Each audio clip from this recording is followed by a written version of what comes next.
This conference will now be recorded. Okay, perfect. I welcome everybody to this special meeting of council talking about the Municipal Service Corp. And if I can get a mover and a seconder, please, to open up the meeting. Peter and Belinda.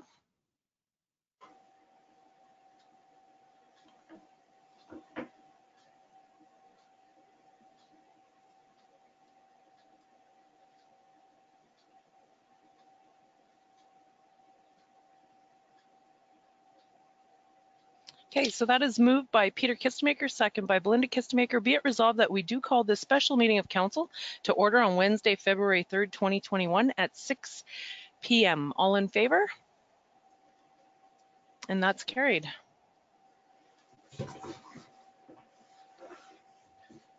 And approval of the agenda, if I can get a mover and a seconder for that as well, please. Belinda and John.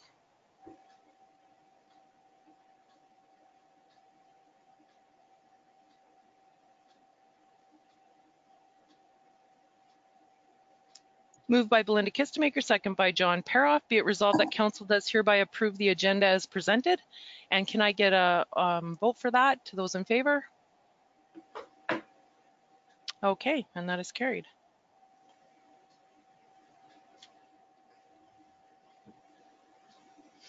Okay, I just want to announce just right now, Councillor Drago Stefanik did give his regrets, and I do want to announce that our previous regular council meeting as well, he did have regrets for that too, so we do miss him, and hopefully he'll be back soon.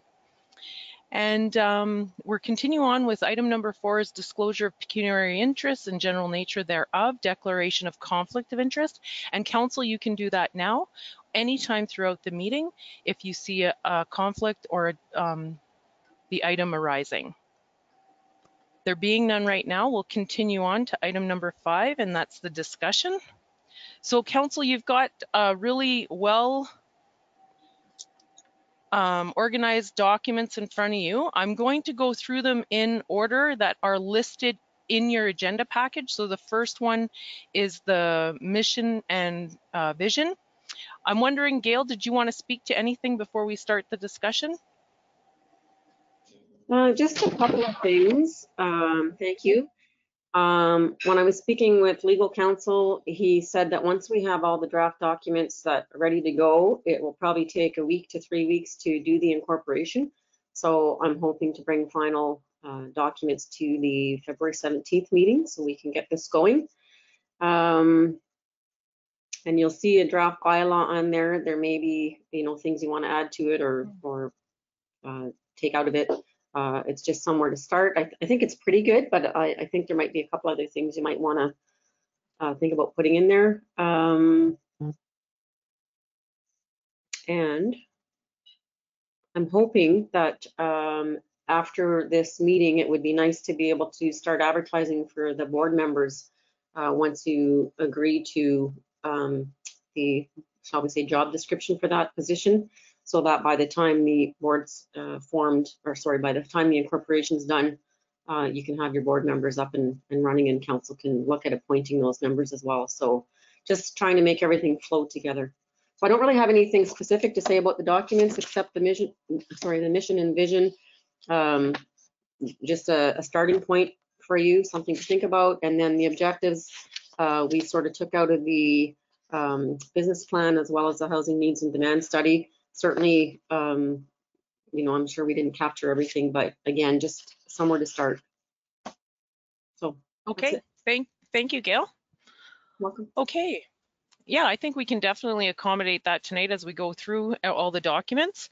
And so we'll just note when we look at the board of directors, if we are good with that description and everything, that we'll be giving authorization for Gail to put out the signage and the notice to call for board of directors. Okay, so let's start with the mission and vision, and I'll open the floor to council and see if what's here has captured what we're looking at doing, and if there's anything additions or anything that we need to add.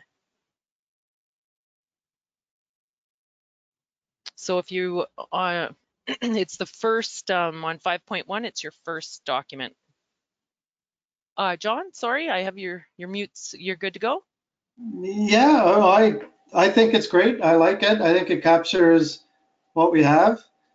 Can we also notice that in the future, the board itself, the Management Service Corp, Housing Corp, has the ability to modify this at a later time if need be? Or is this something that's focused on the council will do? My understanding is that it should be council driven because we're setting it up and they need to follow the priorities of that, but then they have a full scope of how they want to implement it. But would that be the correct answer, Gail? That's my understanding as well. Stacy, is that your understanding? The council's to set the mission and vision and the objectives, and then the board is in place to carry out, set the strategy and carry out the objectives of council. Yeah, okay. Very good, thanks. I like it anyways. I think it's great. Okay, any other councillors for the mission and vision of the Housing Corp? Everyone's good. Okay, the only thing that a couple of things was, are we good with the name Hornpain Housing Corporation? I've been calling it that just for the sake of, because there's nothing else. Does that fit? Does that capture what we're doing? Yes? Yeah, I like it. Okay. Did you come up with it by yourself? Well, we're in Hornpain, it was housing. It was brilliant. Thanks, John. Sorry, I Yeah. think it's. Okay, it's good. Okay, so that was the first. The only thing was, I just wonder if we just take out on the mission to strive, just take the two right out, just to strive continually to improve, maybe change the two. I know that's kind of nitpicky, but it was, I have to turn on a light here because I'm in the dark a little bit here. Yeah, I think it's to strive to continually improve. How about to continually strive? Would that be better? To continually strive. To improve. Yeah, or just to strive continually to improve. Just put the two behind continually. Does that make sense? I think that sounds a bit awkward myself, but. Oh, does it? Okay. I'm going the reverse, but Yeah. Gail, you are the expert. So. I think it's better to put to continually strive because you're describing how you're going to strive. Okay, to continually strive to improve that way. That's what I think sounds best. What does everybody think? Yes, I agree with your comments, Gail. Okay, so we'll just switch that around. And I love that you put the Geographical Center of Ontario in there. We have to start including that. And the only other was the last sentence. I had supports new development, comma, growth, and sees challenges as opportunities. I like that. Is that?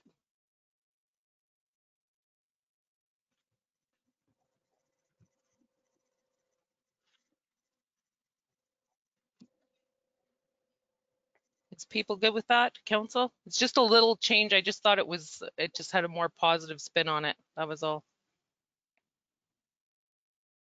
Yeah. Okay. I'm good.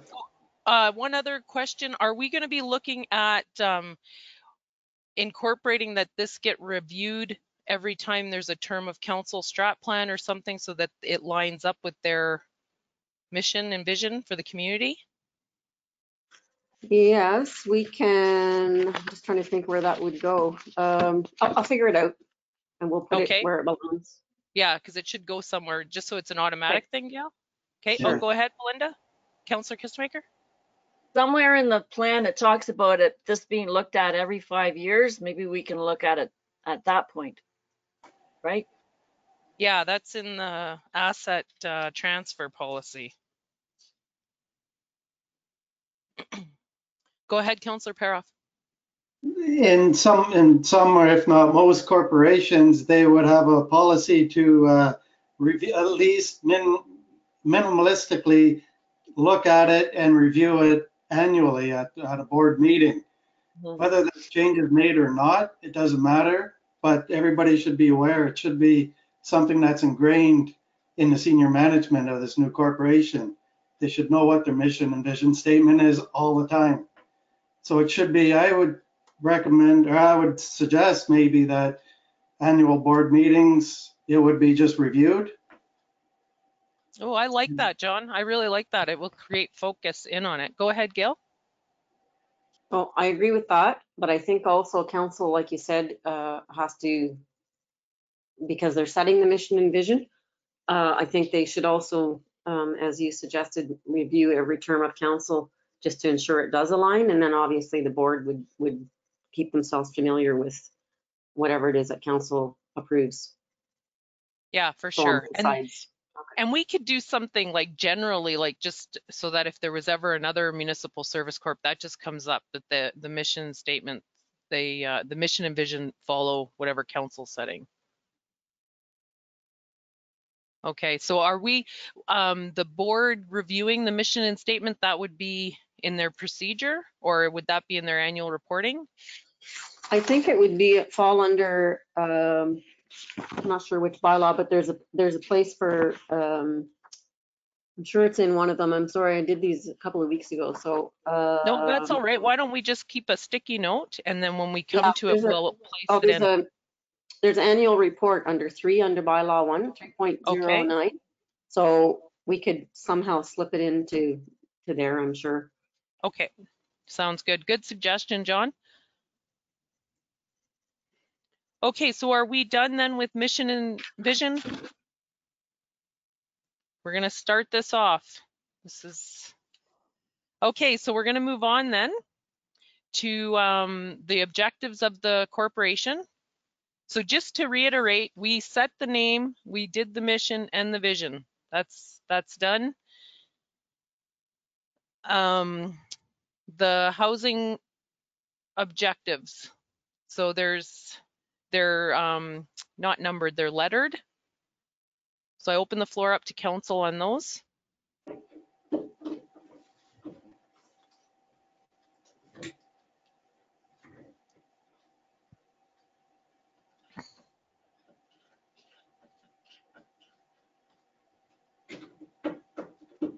I did have a question for item A, Gail. Is there a housing strategy master plan that there's an example of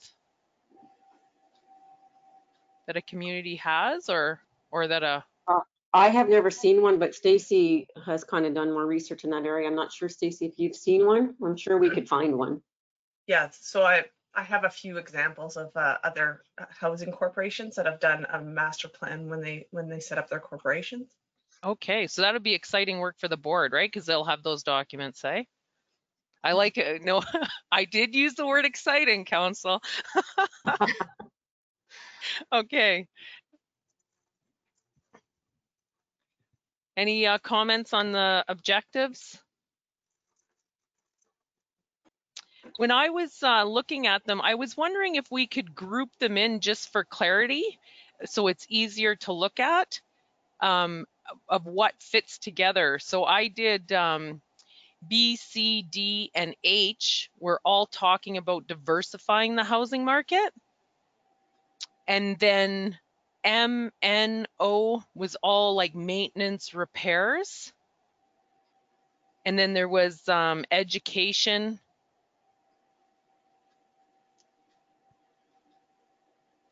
Like I was just trying to find a common theme through the ones that were listed and then putting them under headings under that. Just Yeah, I had mentioned that. I don't know if I mentioned that in my email or not, but I didn't really spend too much time on that at the time, but definitely they need to be rearranged, and I don't know if you want to call it prioritized or grouped together, but definitely needs to be pulled together. yeah.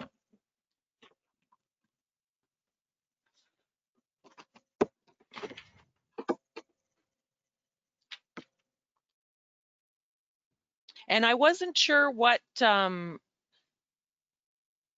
I wasn't sure what I meant to investigate shared housing opportunities.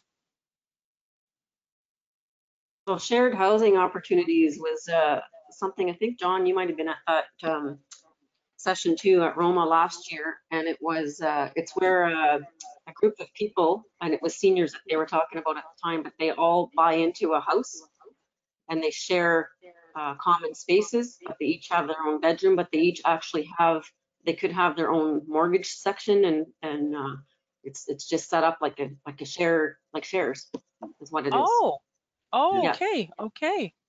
Mhm. Oh, that's interesting. So would you have in your bedroom like your own, like it would be a bedroom with an ensuite? I don't remember. I guess you could have whatever you wanted. I think this was just bedrooms, and they shared kitchen facilities, living room, and washroom, if I'm not mistaken. I suppose, I mean, Okay, you could build whatever you wanted, I suppose, but I think that's how it was set up. okay. Yeah. I think it was more for socialization and for safety, and so, people didn't get lonely, things like that. Right. Yeah.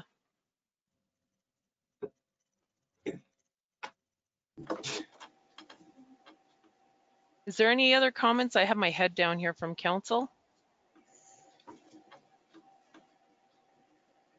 No, we're good. Okay. Yeah, the other heading that I had was seniors. It was I and J. I wasn't sure where G fit in with homelessness. I wasn't sure if that could be under, I had P as education. I wasn't sure if finding solutions to homelessness, and that could be with P as well. I wasn't sure. And then E, F, K, and L, I didn't have any category.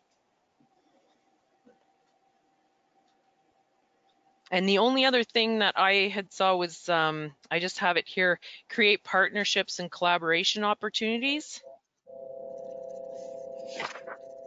As another objective, you mean? Yeah, I'm not sure. I have my note. Sorry, what was that? To create partnerships and collaboration opportunities. okay. I was I just had thinking it in too, between O and P, so I might have been just adding it to to O maybe. I'm just trying to read what it says here.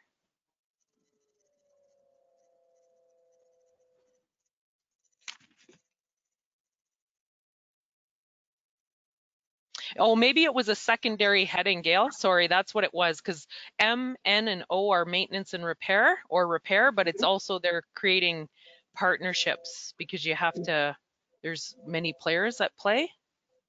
okay.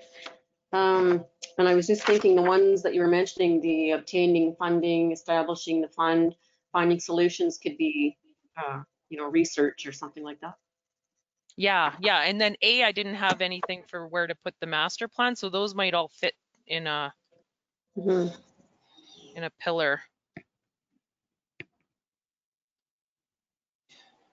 I would suggest that maybe number O doesn't necessarily even fit within a specific objective to the management service corp.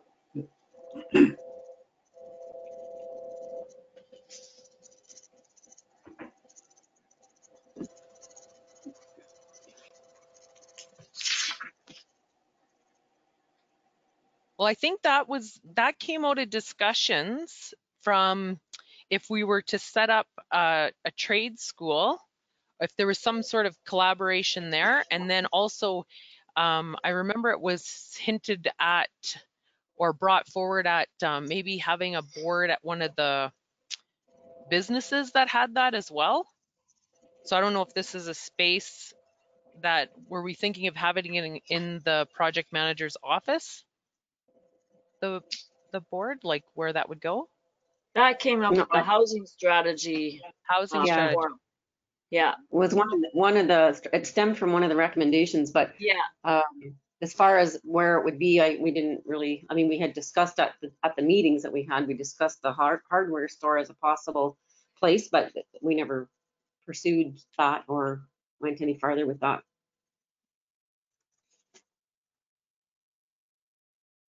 I personally think you should just leave it in there because it was brought up and it was in the housing study and it was a recommendation. Yeah, I agree. I have to agree with that. Just because it was a recommendation, and I think there's a need for it. Yeah, With, I believe there is. yeah, and it could be, you know, there are a lot of heavy workload in this objectives, and that might be it could be a low-hanging fruit one if it was to get established right away. So to, and that's not putting any pressure on any future board members out there.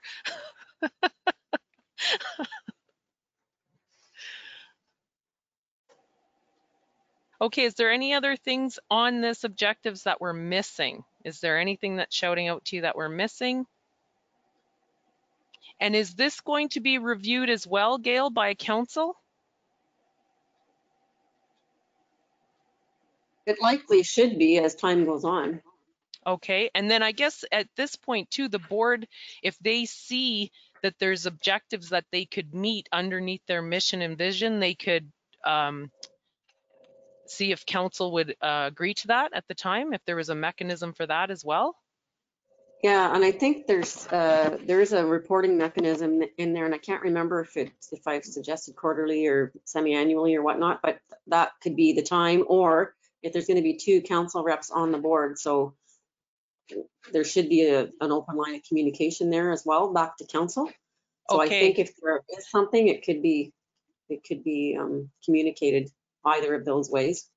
Okay, and could it too also at a board meeting, could the board make a resolution and then forward it to council that way as well? Like if there was something that had come up? I think that would be a good thing to do. Then there's a paper trail, formal paper trail. Okay, okay. Yeah, I saw that reporting. I think it was annually. There is annually, but I thought there was another thing, or if there's not, you can put in. I can't remember because there's so many documents. There is an annual report, but I thought there was something in there. Sorry, I should have reviewed this again, but I ran out of time. No, that's all right. We're doing it right now. We're good. It's a good measuring tool. Yeah. You're talking about the annual report, Belinda, as a measuring tool, or like the objectives? Your objectives are a good measuring tool. Definitely. So I think too, they should be, just as council would review the mission and vision of theirs when there's a council changeover, and then the same thing they should be reviewing at some, it doesn't have to happen immediately, like if they do their mission and vision, and then, you know, a few meetings later, they can review this and the objectives and everything, so it all fits together. I wouldn't want to overwhelm a brand new council. No, and then they'll have to get used to, you know, just the organization and the operations to begin with. So yeah, it would be good to give a little bit of time. Yeah, because they might, once this is established and it's up and running, we might see other avenues, like the public might see other avenues that it could be used for too, right? So, okay, so are we, do you need any more guidance, Gil, on subdividing them, or? No, I'm good. And I can add in, if there's nothing in the documents, I can add in a quarterly report if there's not one there, if you'd like. I thought there was, though. It might be good for the first couple of years, maybe the first 3, and then it can be readjusted. Okay. I'm not sure. I don't want to overload with reporting either, but then annual seems a little long too, right? How does council feel on that? Annual, quarterly, semi-annually? I would go with the annually myself. Annually, John? Okay. Okay. Do we want, go ahead, Peter, Councillor Kistenmaker? I would agree with John annually. Annually, okay.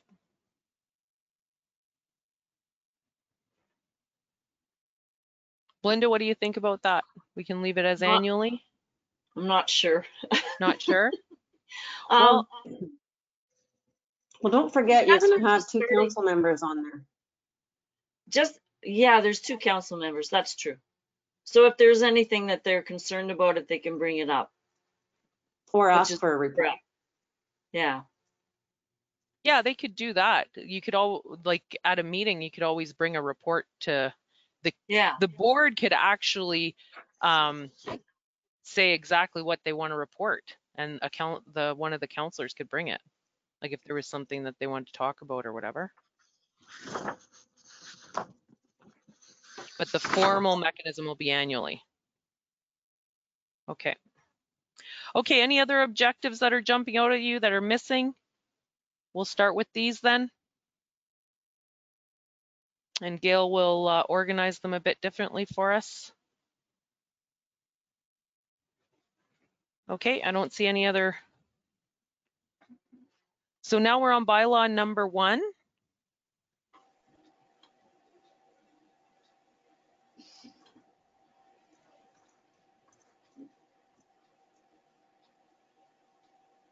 I'm wondering, just in the title, Gail, do we need to push Hornpain Housing Corporation under a bylaw, under that sentence?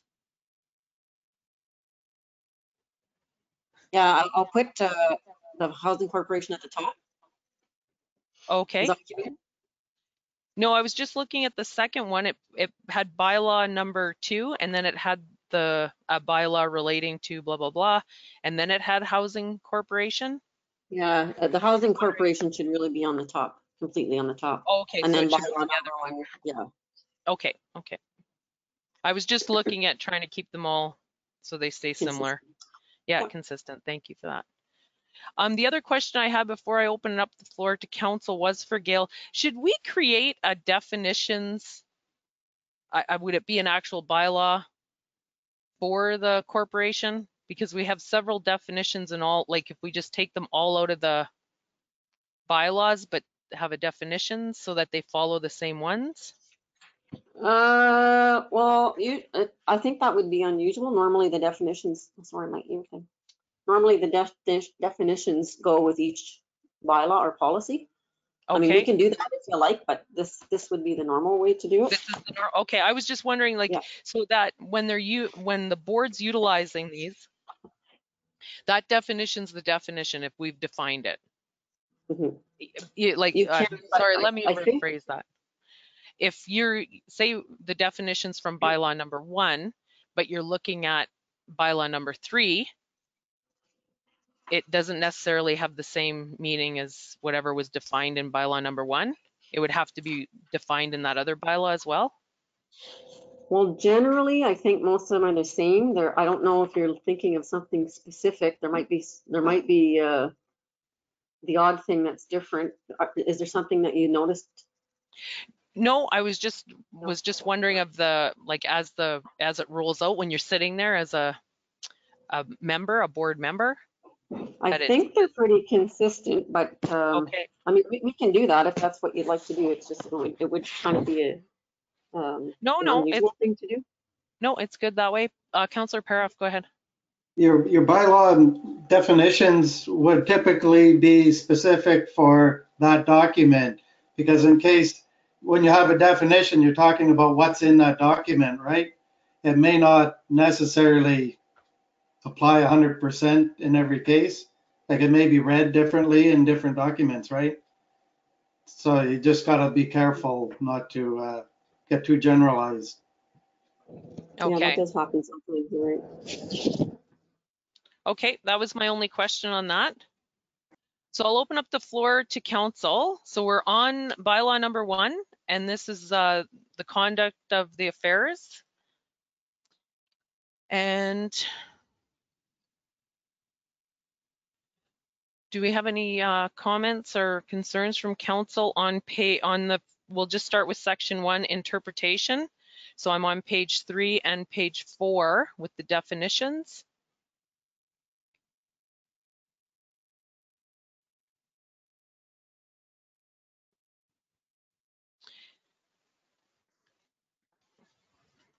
The only concern that I had, Gail, was that for board member, because we use, where did we see it? We call them directors, but we don't have a definition for director. But it says board member means an individual appointed to the board by the council of the Township of Hornpain. So my question was, we're appointing the board, the directors, correct? The 5, and then the board themselves appoints their own officers and that sort of things to the board. Yes. So I'm thinking there must be a definition for board director and board member, like, because they would be all board members then, right? But the directors are the voters. Well, I'm thinking there's probably just an interchangeable, just off the top of my head, because the officers would not necessarily be a board member or a director. So if you appointed somebody from whatever the street to do a specific duty, so just say the treasurer, but they're not on the board, that would be an officer. But I think anybody who's appointed would be considered a director or a member. I should probably just make it one or the other. Like if Okay. it switches back and forth, it's probably just not intentional. Okay, so wherever there was board member in the document, it was talking about like the directors, like the 5 directors. Yes, yeah. Okay, I think I'd like to put it as director, so Directors? Just because membership could be, I just see people interpreting that as members of the board, like just as a general term. Go ahead, Councillor Paroff, go ahead. The definition 2 above it says board, means the board of directors of the corporation. Yeah, I think it was just an inconsistency through the, I didn't really do the fine tuning. I was just trying to get the meat and potatoes of it. So Yeah. I can definitely make those align, make it all director. Okay, that was my only, because I wasn't sure, because in some places I was reading board member and I wasn't sure if that was a director or did it mean an officer. That's where it was kind of creating a bit of. Okay, good. Good that you picked up on that. Yeah, and I have the question right here. Can we appoint others besides directors? And Yeah, we you don't, can. right? The council. You could, but you could appoint officers. Well, the board would appoint officers if they wanted. Right. Okay. But the council, like us here at this table, could only appoint the directors to that board, correct? Okay. Yeah. Okay, and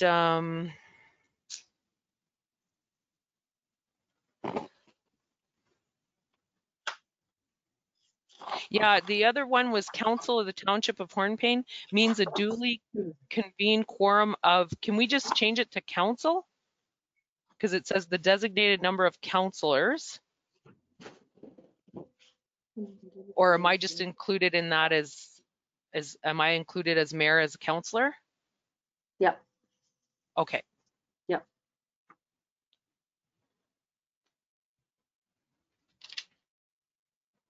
Okay, is there any other comments on page 3 and 4?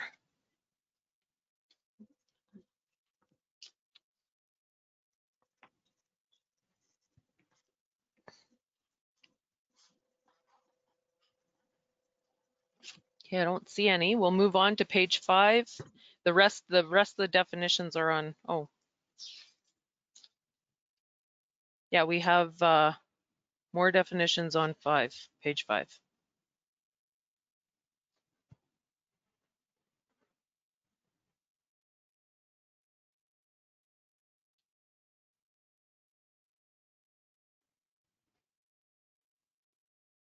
Okay, I'm on 1.02 interpretation council.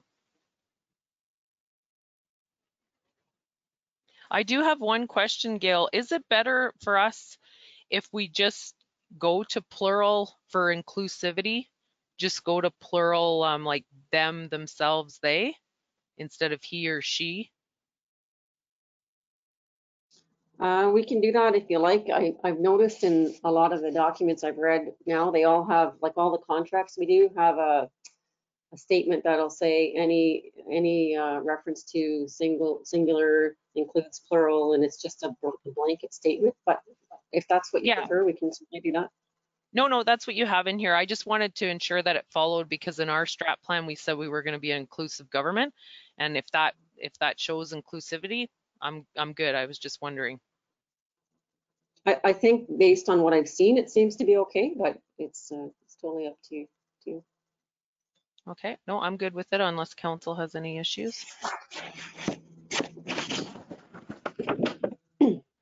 Okay, so let's continue on down the page 5. Any other sections in there that you want to talk to or speak at for council?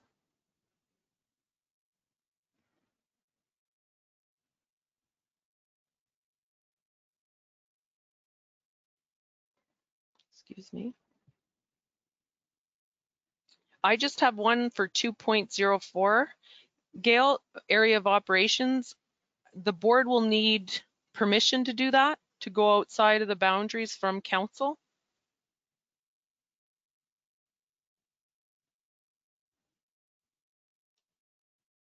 Sorry, where were you?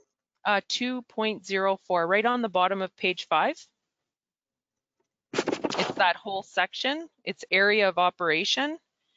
And it's except when it is necessary to do so outside those boundaries for the benefit of the township of Hornepayne and its citizens. I'm Or maybe sorry, just I clarify. had the wrong bylaw in front of me. Oh, I was totally confused. I'm like, okay. what? We're gonna 204. take just a second. We're on. Are we all on the same page? I actually got to We use are that now. where it really means something. We are literally, yeah. Literally. Okay, that's Yeah. I was like, oh, what did I do? Okay, corporations has powers within the geographic boundaries except when it's necessary outside. Or does that mean for like if they were going to like a conference or something, or if they were going to a trade show, or You know some what? sort of. I don't even know if you really need that in there. That was something I took out of another one, and maybe it's meant more for communities that are closer together. Okay. So, I mean, unless you had a meeting outside of the township, like, I don't know why you would ever have a board meeting where you're actually doing business, you know, whatever, at the lake Right. or whatever, like, why would you do that? So you maybe don't even need that. Okay. I think it's about the operation of the corporation. So if we're doing activities within the geographic boundaries, and if they want to do a building or something outside of those boundaries, they'd have to come back to council because it wouldn't be in line with the vision. Maybe. But it only says that the board would have to give its approval, prior approval. That's where I was like, well, they'd need to come back to council because they're not going to build anything outside of our municipality without council's approval. Yeah. Go ahead, Councillor Paroff. Go ahead. Jump in here. You might not want to get into a situation where down the road, the Hornepayne, the board wants a development just outside of the municipality boundaries, and they can go off and do whatever they want without consulting the township because it's outside the boundaries, right? You don't want to get into that position. And there'd be no tax revenue either. Mm-hmm. Yeah, but you don't want the management service corp to be going off doing things that the municipality doesn't really approve of.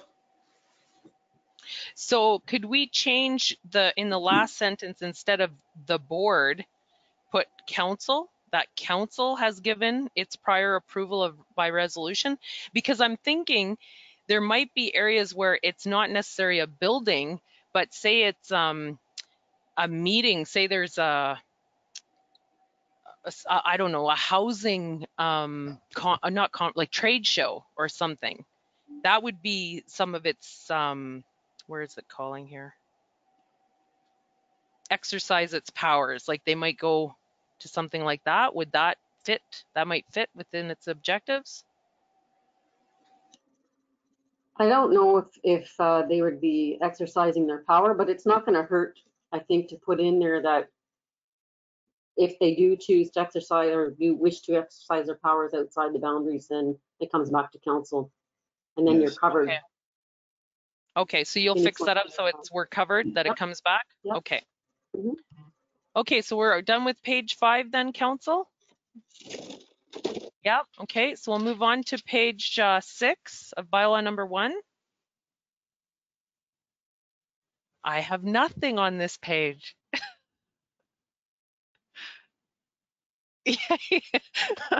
Poor Gail. You know I'm not nitpicking you, right, Gail? Just try to get like. No, that's fine. If Okay, that's what okay. it's just a starting document. That's a draft. Yeah, okay.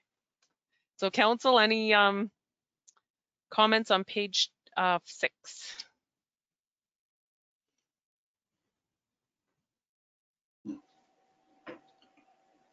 Councillor Paroff? No, I'm fine with page 6. Okay.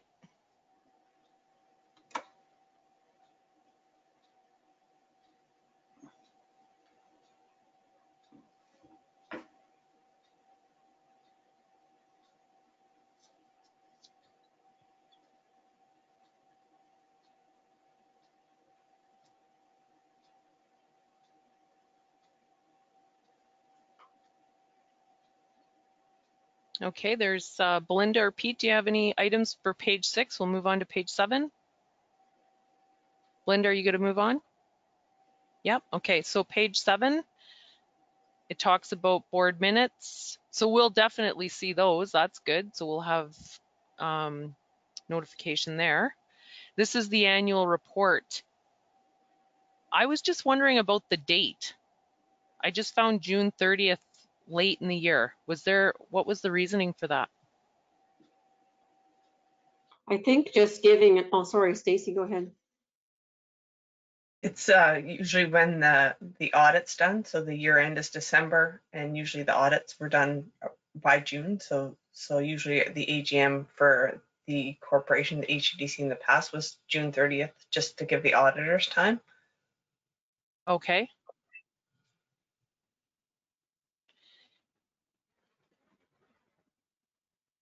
Okay, so I'm guessing then, like not guessing, I want to ensure then, so when they're doing their budget for the corporation, that'll fall in line with our budget stuff though, right? Yeah, I'm getting a nod. Okay, good, good, good. Okay, that was my concern. I didn't want it. Any other questions on the annual report section? Does that fit?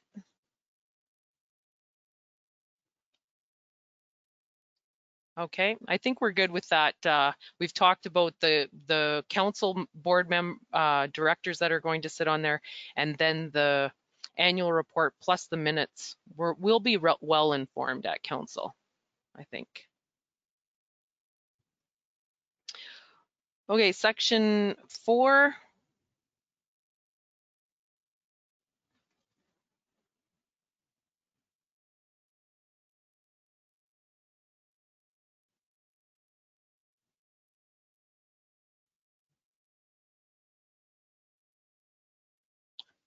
The only thing on here I have is just to switch out this is where I had the directors and members.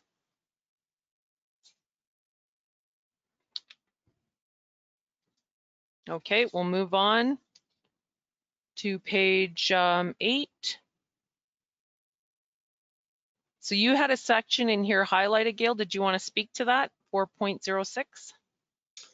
Actually, I'm hoping Stacy can shed a little bit of light on that because we had talked earlier about maybe wanting to stagger the board terms so that there's always somebody with some experience on the board. But and she said the HUDC does that. I'm just not sure of what the layout is or the setup is. So I'm wondering if you wouldn't mind speaking to that, Stacy.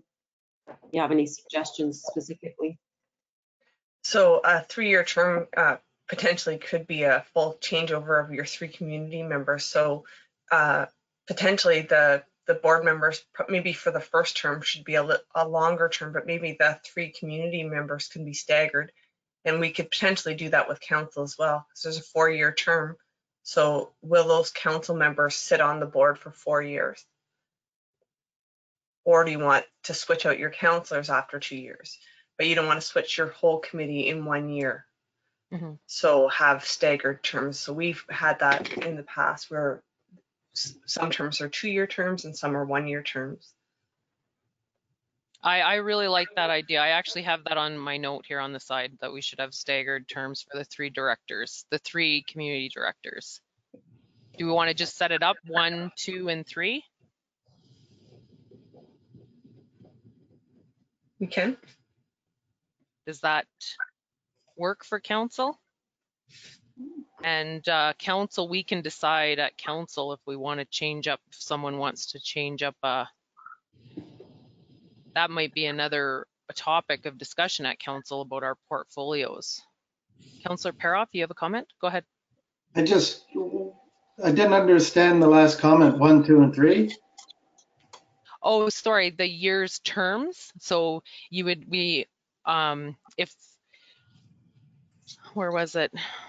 On the previous page, it talked about the number of members. So we're looking at a 5-member board of directors. So 2 will be council members and then 3 will be community members that apply to the board. And then in that application, they can apply to a year, the 1-year term or the 2-year term or the 3-year term.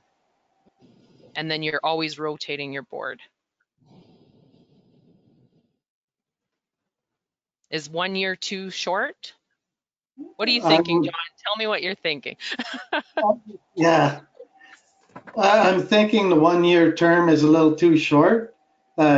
If somebody wants to get off a board after 1 year, there's avenues to do that, not to have to go through the elect a new board member or appoint a new board member, have some formal thing like that. I like staggering it. I think sounds like a really good idea, but commit to either 3 or 4-year term or something. I mean, let them get their feet wet and develop a system while you're on the board, right? Do we want to have them, just a second, Gail, do we want to have them 3-year terms, but the first ones are 1st, 2nd, and 3? And then when the first one comes up, it would be up for renewal and that person could apply for that position again? And it would be only the first 3, and then that way they'd all be staggered? Peter's shaking his head. Did I say that right? Would that work, Stacy, what I'm trying to say? Can you say it again? Yeah, so yeah, I'm getting confused looks. I know I'm not saying right. Because we want to stagger, if we were to stagger a 3-year term, so each community board member had 3 years, but we don't want them all coming in on the same time. So for the initial call, we call for a 1-year term, a 2-year term, and a 3-year term. But after that initial call, it goes to a 3-year term. Like, so that year 1 would end up going to a 3-year term after, and they would end up being the longest one after. Go ahead, Gail. I like that concept, but I think 1-year term, I'm not sure who said that, maybe Councillor Paroff. I think 1 year is a bit short for someone to get familiar with things and really, well, I guess feel useful, because they'll just be learning everything and then it'll be time to leave. So do we want to do a 2, 3, and 4? Go ahead, Councillor Kistermaker, Peter. I like what you were saying, Madam Mayor. The 3 years, 1, 2, and 3, and it's just for the initial first 3 years. You're going to have it staggered, and then you could potentially have someone coming back to back. But yeah, you have a 1 year, 2 year, 3-year term just initially, and then know that going into it. And like you said, after that first year is up, you can nominate yourself, or if you want, if the person wanted to stay, but that will automatically stagger. It's the only way to get into that staggered pattern. A 3-year term seems ideal if you're going to stagger them like that. And so, thank you for that, Peter. So I'm thinking too, then, if someone was to vacate their board position and we had to fill that board position, they would take the length of that vacated term initially? Yes. Yeah? Yes. Okay. Okay. Do you think that's doable? I'm looking to the staff. Does that, because the other option is we could take the 1-year term out and do a 4-year term right off the hop. I don't know if we get anybody to sign up for a 4-year term. We all did.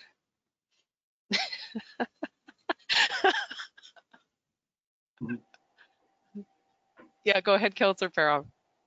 Just because you sign up for a 4-year term doesn't mean you're absolutely held to it. I mean, That's if you choose not to, the 4-year term is just so all the paperwork of having to elect a new board member, you don't have to deal with it every year, right? Mhm. Uh, So I guess I think okay, first of all, first one is, we want a staggered board? We want a staggered terms on the board? yes. Yes, okay.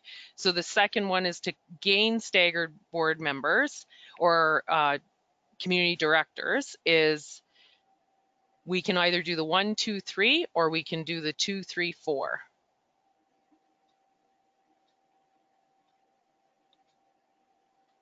I'm kind of weighing to 2, 3, 4, just because then we don't have to deal with this for another 2 years of advertising. Go ahead, Councillor Paroff.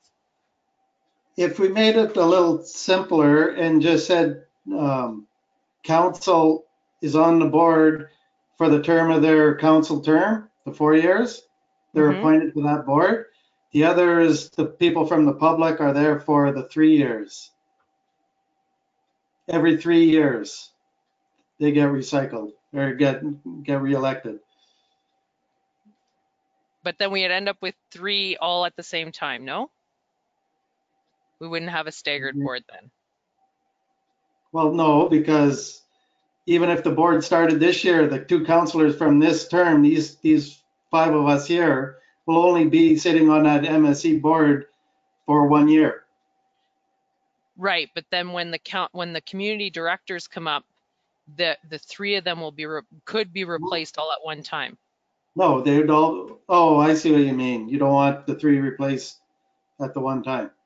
Yeah, we want to stagger it. That's where I was at. Let's get consensus here. Peter's on page with staggering. Okay. Yeah, we're just trying to figure out how to stagger it, just so we don't leave our board handicapped. Yeah. Yeah. Well, I'm just thinking, like, do you want to stagger it everybody, 1 person each year? Or do you want to stagger it like the terms could be, you could lose 2 or 3 board members 1 year and still be okay? Yeah. I think it's just the community directors we were concerned. Like when you have, I like your idea of just committing the term of council for the councilors' positions. And then anytime at council, we can discuss that about Yeah. portfolios. And then it's just the community directors to ensure that there's a good turnout, not that we're not crippling the board all at once.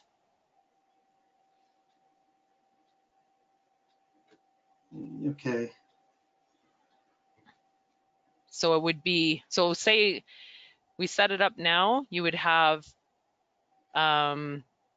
next year possibly 2 new council members, and then you would have 1 new community director if we did the 2-year, and then you'd still have a community director for another year, and if we did the 4-year, you'd still have another one for another 2 years. Okay. Yeah. Am I complicating this? Sorry, John. It sounds to me like it is, yeah, but as long as it's written out, it works fine. Yeah. So what would you suggest, either Gail or Stacy, of should we go with the 1-year or the 2-year, or just to set that up so it rotates properly? Go the 2? So 2, 3, 4? 2, 3, 4 sounds better right now because council potentially could change, and it's going to be just setting up the board. So 1 year isn't going to get the whole corporation running smoothly quite yet, I don't think. Okay, so we'll go with that then. And then Gail, as long as we're good with the director positions after. Go ahead, Gail. So one thing that could be an issue is when council changes, and if there are 2 new councilors, you'll lose 3 that year, just to keep that in mind. If on a council, on an election year, do you want to have one of the community members changed out? I know that's kind of complicated, but then you're only left with 2 community members, one who may have only been on for a year at that time. But you're not going to win in every case. There's going to be times when something like that is going to take place anyways, where you have 3 maybe even 4 board members that decide to leave all at once for whatever reason.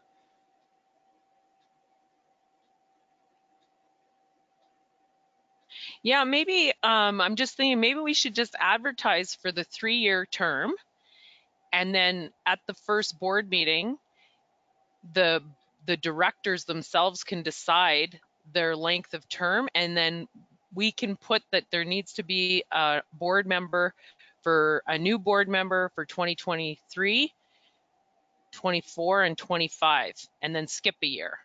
How does that work?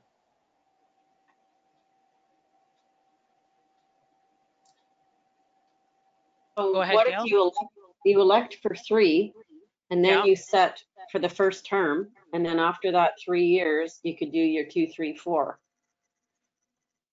Like you could set that right out here if you wanted to. I don't know. Yeah, that's what I'm saying, is that you need an election for, so just so that what you have just said, Gil, happens. I agree that you Yeah. have the 3 community members not switching, and then council doesn't have to deal with appointing people when they first got on council, and Yeah.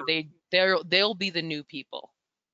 But if you lay it out here, then it wouldn't be left up to the board to decide. It would just be as is. Okay.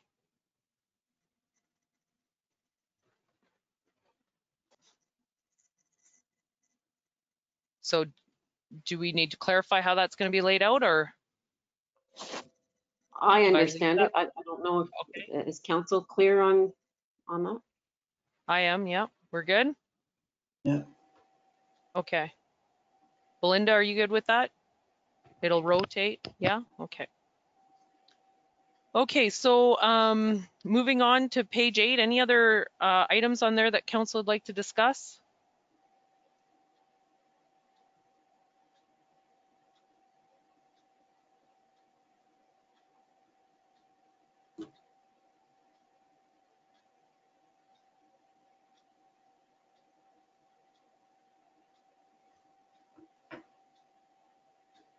Nothing? Okay.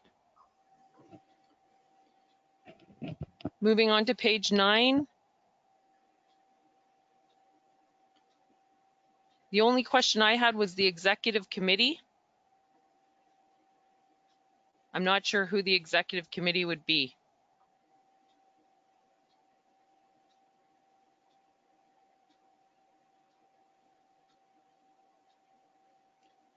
And I'm on 5.02.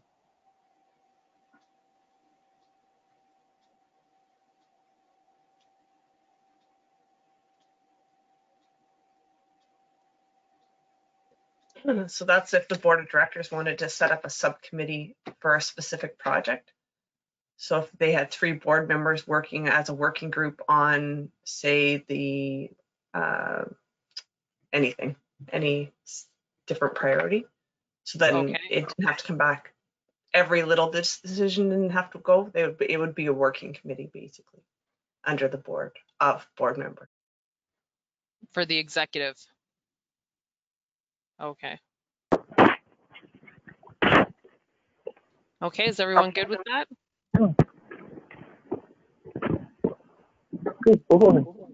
I have a caller that's on. If you could please mute your mic, please. Or is someone have the power to mute that, please? Pardon me. No problem.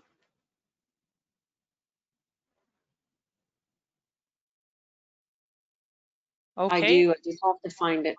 Okay, I'll just let I put you in my pocket while I was bringing the dog in.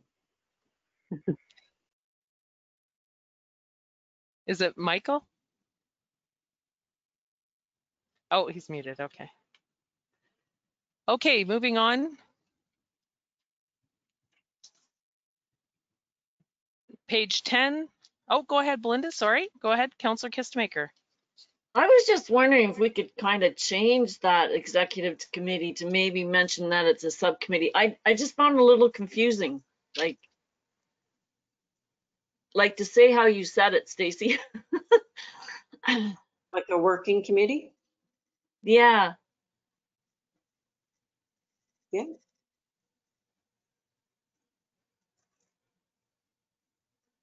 So change it to working committee. And then do we need the chair of the board to be on that on the working committee?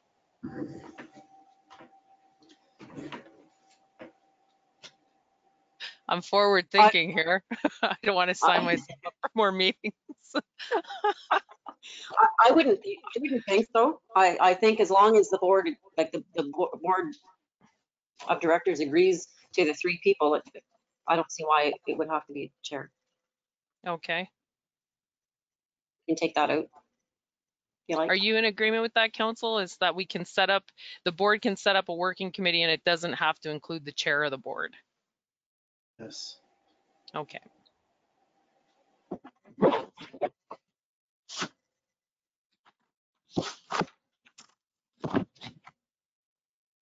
Oh, I do have a question about the chair and the vice chair. Can any, this is where I got confused about director member. So the chair or the vice chair would be one of the 5 directors, correct? Yes, okay. Mhm. So I'm looking at 6.2, 6.3. That's where I was getting mixed up with member. I was thinking like anyone that was on the board would be a member.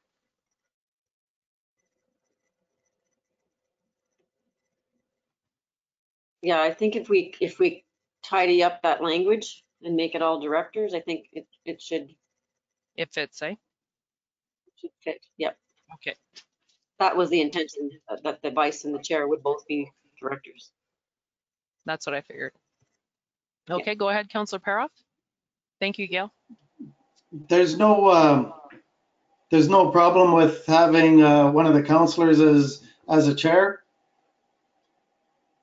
That's okay with everyone? Yeah, I think so. I'm not. Okay. I haven't heard anything to the contrary from anybody, Stacy. Unless you don't want it, because I was thinking I was going to get assigned. No, I was just putting forth a question, that's all. We can vote that in right now, council. Oh, Maybe it might be better not to have a council member as a chair. I don't know. Like, that's the decision of council today and then in the future, because you're going to appoint the chair right now. Yeah. So the first chair Yeah, is appointed by council. Yeah, I think we should appoint it to ensure that it stays on track while we do the changeover. That aligns with us.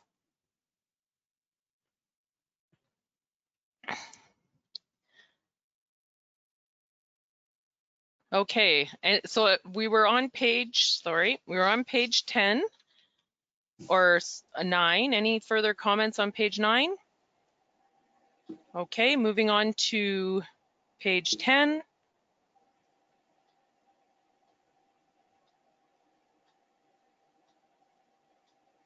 The only question I had was about the treasurer. Are we going to be using, like, I was kind of confused on how we're going to minimize costs for the bookkeeping of the MSC.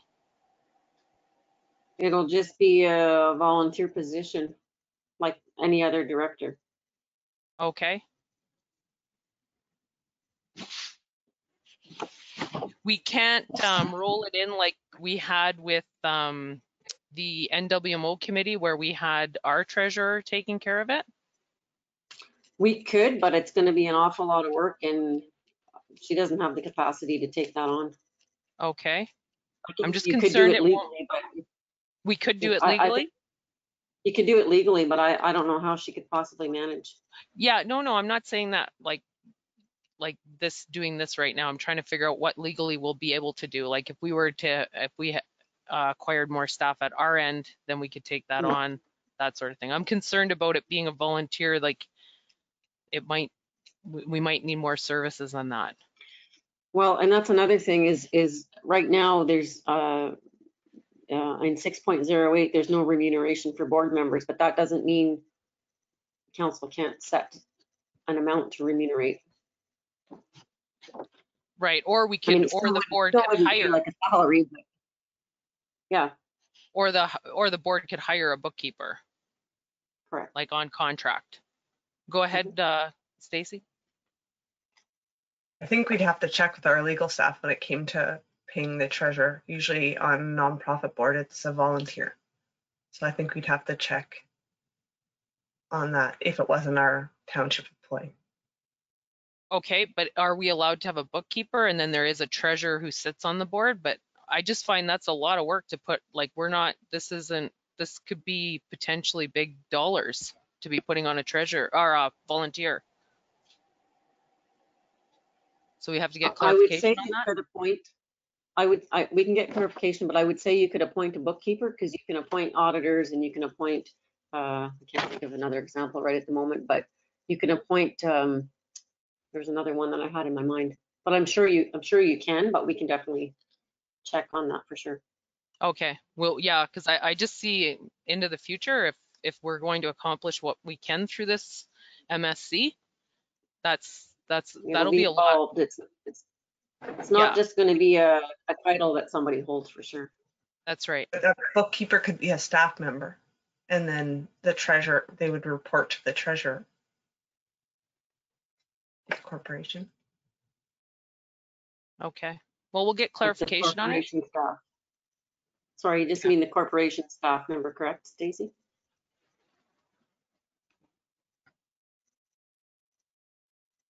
I think she nodded yes. For the bookkeeper, like if we were getting a bookkeeper, we could have a staff member that was the bookkeeper for the corporation. The treasurer would still report to the board and do the board duties as treasurer. Okay. Okay, any further comments on page 10?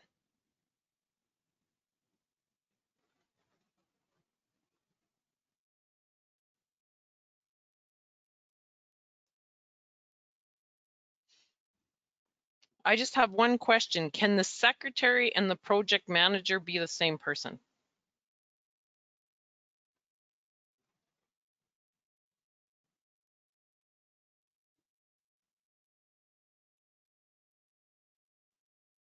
I don't know.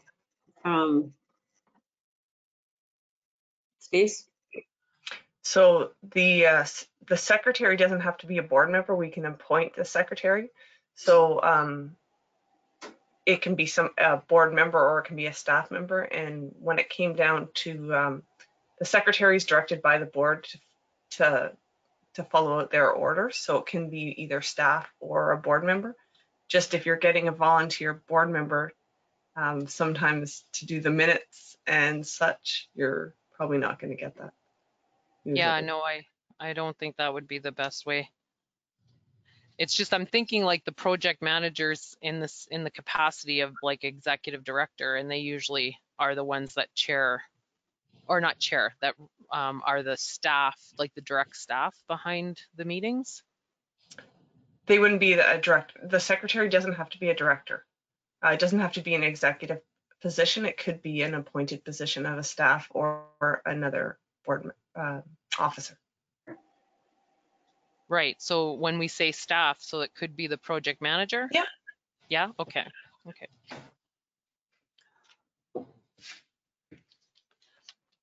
Okay. So moving on to page 11.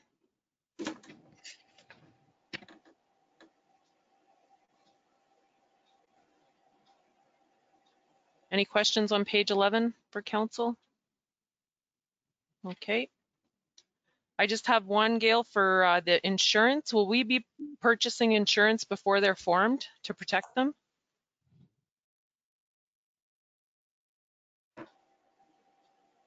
I will have to double check on that to see what the best thing is to do. I'll check with our legal counsel on that. Okay, just because it's, I think in 8.02, it talks about them getting insurance once they're aboard, but they'll already have been meeting, so. Okay, moving on to page 12. Any items on page 12? No, okay. Well, that was a lengthy document. Thank you, council, for going through it page by page, because this is how they're going to be governed. So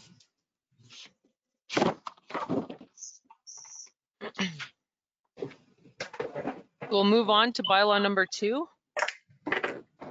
And this is talking about the board meetings. Is there any comments for page 4, 5, 4 or 5, the definitions? No. And for board meetings, page 6.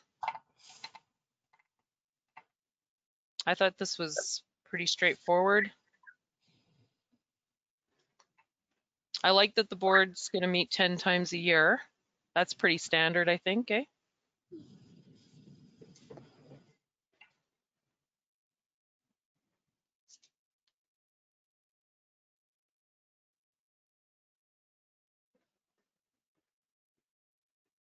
Okay, so I'm on to page 7.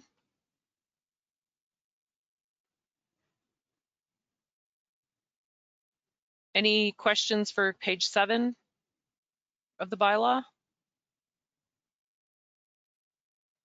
I'm noticing on 4.02 notice to the public, we talk about a corporation's website. Did we put that in the job description of the project manager to create a website? Yes, is that where that's coming from? Okay, Gail's nodding yes. Okay, so that can stay in there.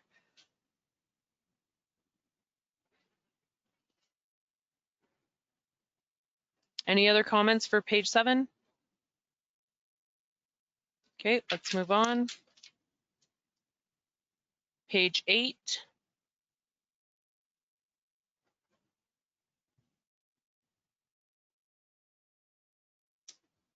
Any comments for page 8 from council?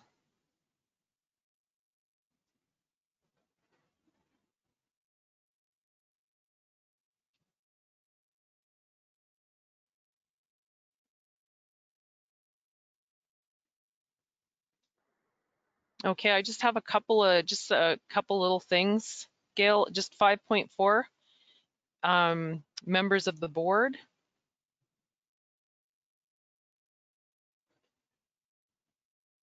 For recording devices. And the other one is lack of quorum 6.03. I'm not, it's not making sense to me. Maybe I read it wrong, but it's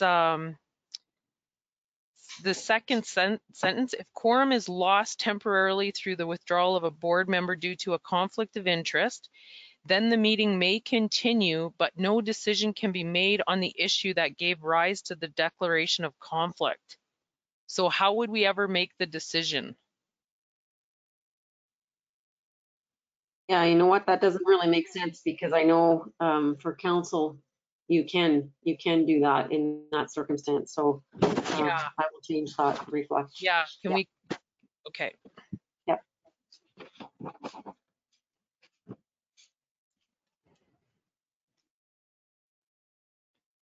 Okay, and so moving on to page 9, if there's nothing left on page 8. And any comments on page 8?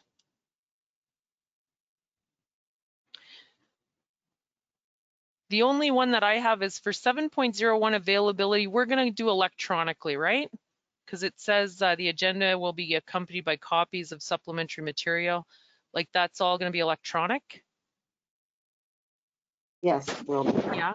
Okay, just if we can reflect that. So, because we've been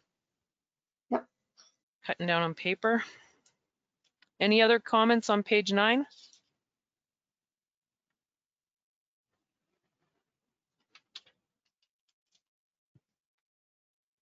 And page 10, pretty straightforward, eh? I don't think there's any comments there. Seeing none, we'll move on to page 11.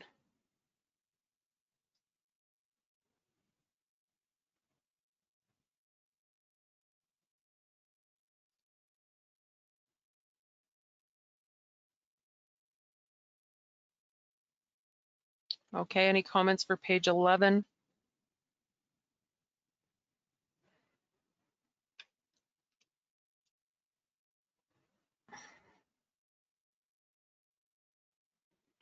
Okay, we'll move on to page 12.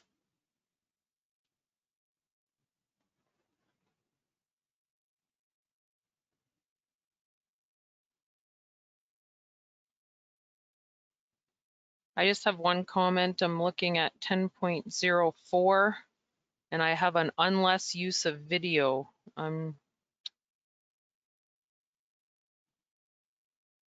Oh, it says all participants will identify themselves before making any comments if they're participating by electronic means. And I was just going to add that if they're using video, we don't. It's like this. Correct. Yes, Okay, sure. so That makes sense. Yep.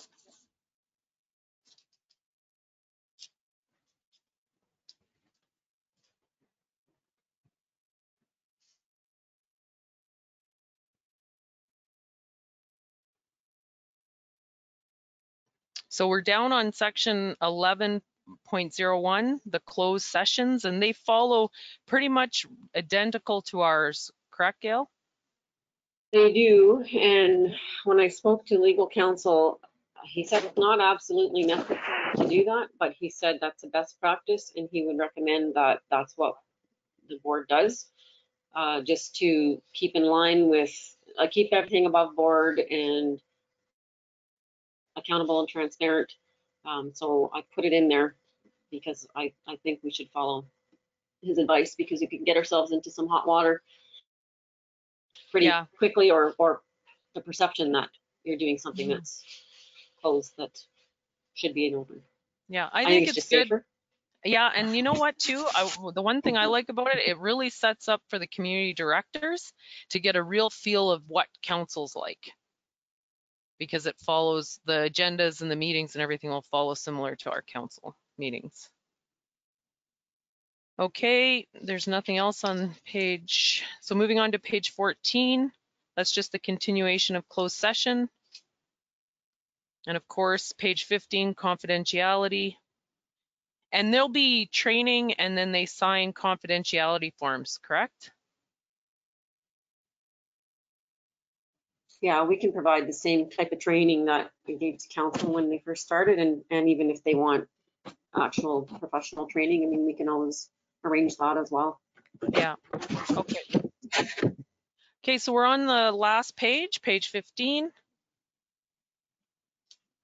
Just talking about the minutes.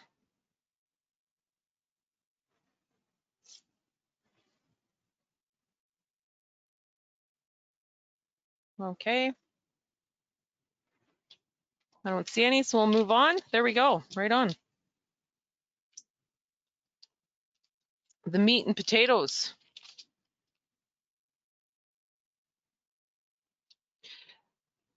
So one question, we're moving on now to the asset transfer policy for the Township of Hornpain.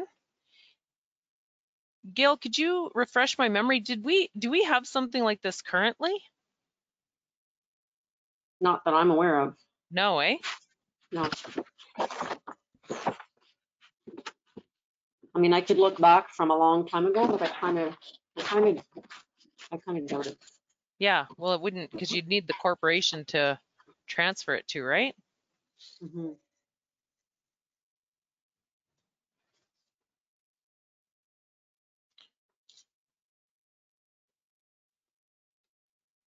The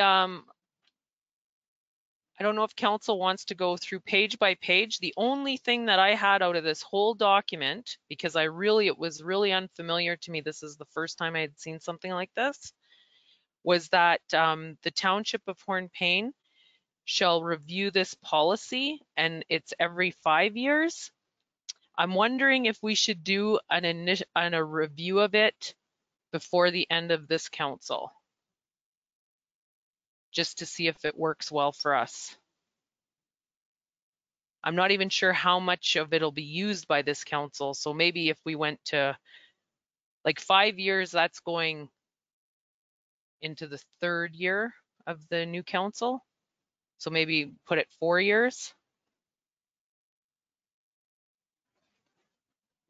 I'm just trying to think logistically for.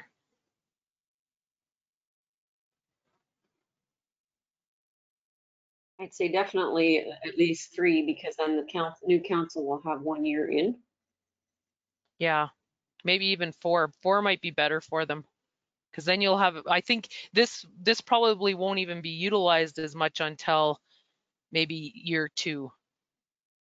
Like at the end of year 2, maybe. I don't know, where we start transferring lands and that sort of thing. Well, maybe not. Maybe next, like if once those buildings come down.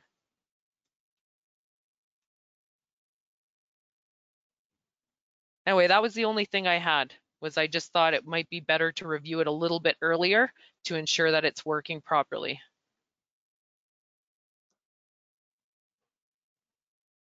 So we can leave it at 5, or we can, I think 4 would be the minimum, because you're going to give new council 2 years. What do you think, councillors? 4 years, Peter? 4? Yeah. Councillor Paroff, 4? These are all working documents, so if there's something that comes up within that 4 years, you could still go through the board and make changes to it as necessary, right? Yeah, and it does say at least once every 5 years, but Yeah. whatever you're comfortable with. Well, I wasn't even sure, Gail, in your review of when policies have to be reviewed. We can leave it at 5 if that works for your system behind the scenes. Well, being that this is a new thing, it might be better to do it a little sooner than 5 years. So Okay. if you could do it before the end of your term if you want, or alternatively, I would say 4 years and give the new council 2 years.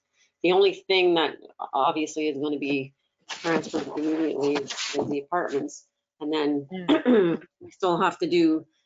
The board will still have to do a housing strategy, and like you say, I'm not sure how much the policy will be used in addition to that in your time frame, but Well, why don't we do it for 4 years, and then it's on there. And then they can look at it, and then that'll get them looking at the municipal court.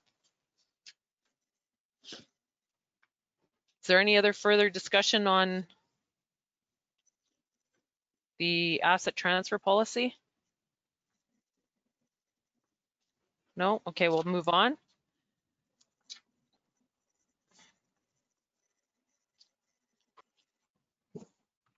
Conflict of interest policy.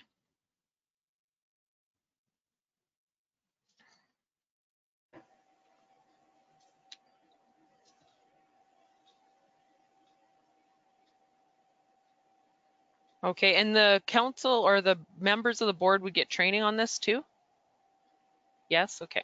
that's correct. Okay.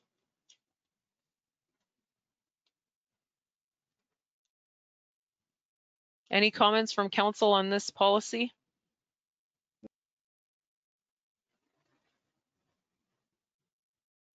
None, okay.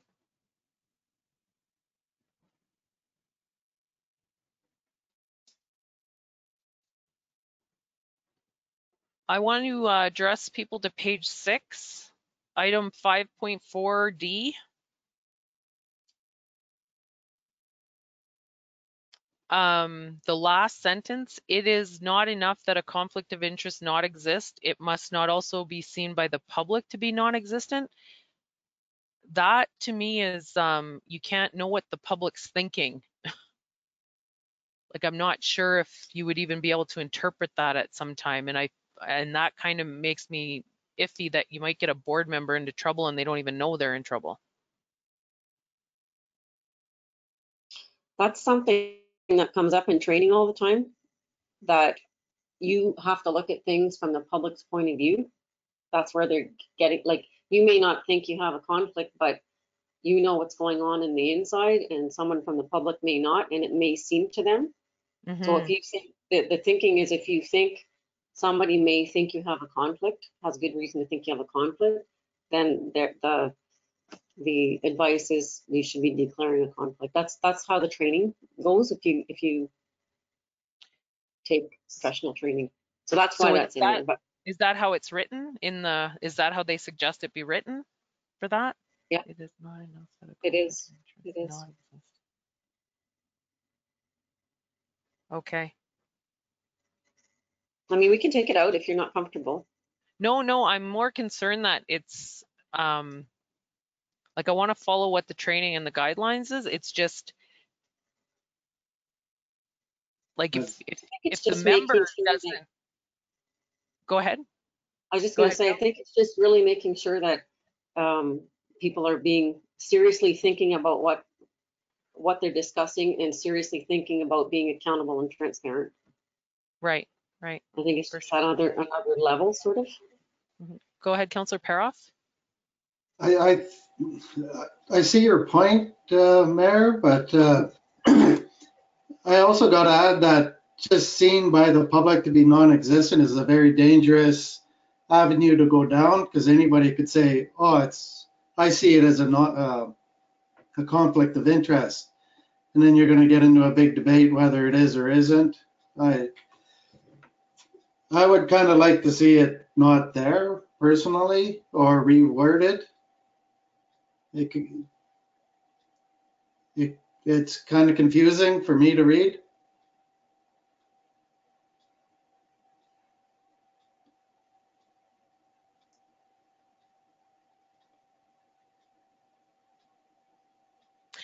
Maybe it is not enough that a conflict of interest not exist, but that the directors are aware, or a heavier term than aware, and weigh what the public sees, something like that, reworded something like that.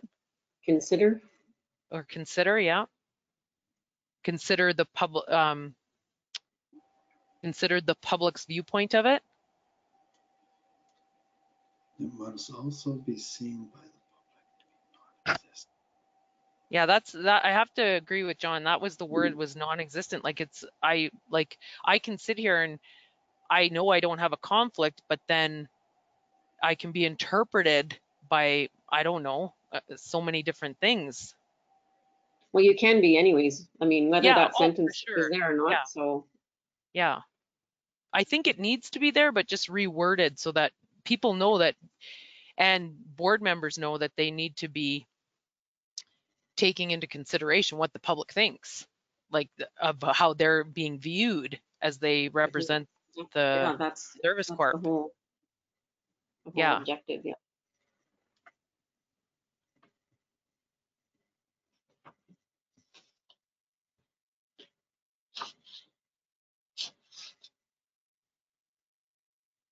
I'll have to think about how to word that. Yeah, like I'd like to see it in there, just not, I just find the language could really corner somebody. I'd just be concerned about getting our board members into an issue that's really a non-issue. You know what? That might be I have to look back. That might be the wording that's actually out there now. Yeah. In the act. I will double check it. I'm thinking Okay. that it is. I'll see if I can pull it up here while we're Okay. talking.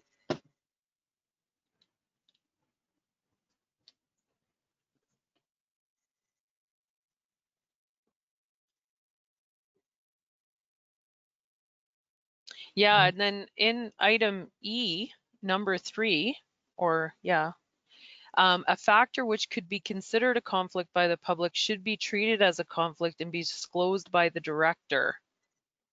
No. And that's completely up to the director. Like yeah. Okay, sorry, where are you? I was on my computer there. E, the same page on E, item number 3. Yep. A factor which could be considered a conflict by the public should be treated as a conflict and be disclosed by the director. But if the director doesn't see the conflict, like that's where, like, Well, I like think again, I it's just, I think that it's the emphasis just to make them really think I mean, obviously they're not going to declare it if they don't think there is one, but I think it's that we can take that one out. I mean, that one you could take out without affecting the importance of what the public might perceive. Right. And there is going to be training, because we said it in item A that there's training, that trained in the application of the Municipal Conflict of Interest Act. Yes. It's just we've run into this before, that there's perceived conflicts that aren't conflicts, and then there's real conflicts that aren't noticed. Not right now, but Yeah. Well, it's a tricky topic. yeah, and the key is good training, right? Just really good training to understand that your duties as a director. The only other question I have is, well, two of them on 5.5, page 7, you have recruce, page or item B. What does recruce mean? I guess I could have looked it up, but I just have it highlighted. Recuse is like you take yourself out of the situation. Okay. So like if yeah, Yep, remove that yourself totally- from the discussion. Okay, thank you for that, Gail. Okay, so check.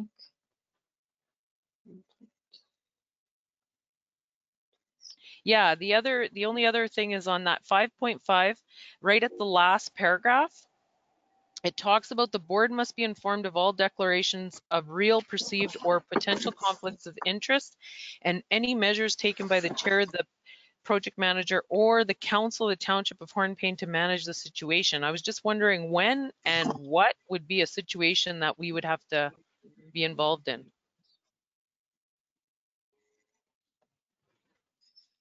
I don't really know. I think it's probably there in case it does escalate that far. So that you have some, like, so that you're aware of it, number one. And then if you have to deal with it because you've appointed the board members, I'm thinking, you know, you may have to remove somebody, or you would have the power to do that. And then Okay. and then that's what I'm kind of thinking that means. Okay, that totally makes sense to me. Yeah, because we would have the power to remove the board member. Okay, thank you for that clarification. Okay, any other further comments on the conflict of interest?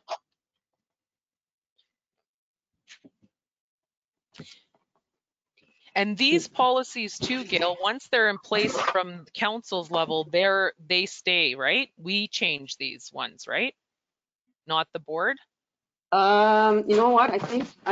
No, I don't think so. I think that you're gonna pass the bylaw to establish, and they actually pass their bylaws.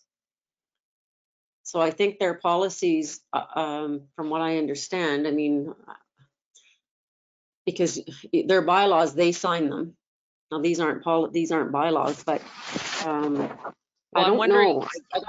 I don't know for sure, because I know that we don't have to have these formally passed before we incorporate. We just have to have them done. Yeah. So then how do you document that? So I did ask about that, but I'll double check on it. Can we get clarification on the asset transfer policy? Because we may need, like, that one is us transferring. That's not them. That's. Well, no, that would be theirs. We would probably need one too, actually, Yeah, but that would be theirs for when they just say take over houses that they want to rehab or whatnot. Okay, but we'll need our counterpart. Yeah, that's a good point. I never even thought of that. Okay, just so that I'm just trying to think of how we're gonna work with each other so that it's. Well, yeah, I don't know. I'll ask about that, because no, we did talk about that, because this is going to be an offer of purchase and sale. How the like a regular sale of land is how this transaction with the apartments will go through. Yeah. So I don't think we need it for that, but yeah, maybe we do need one for other purposes. I'll ask about that. Okay, just because from council's end, when we transferred in, or even if it's a delegation of authority, if it's included in that for you.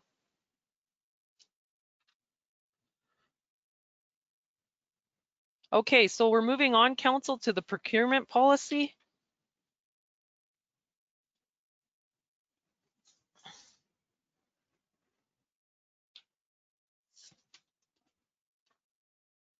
And I have to say, I liked 4.8 about cooperative purchasing and about trying to buy local.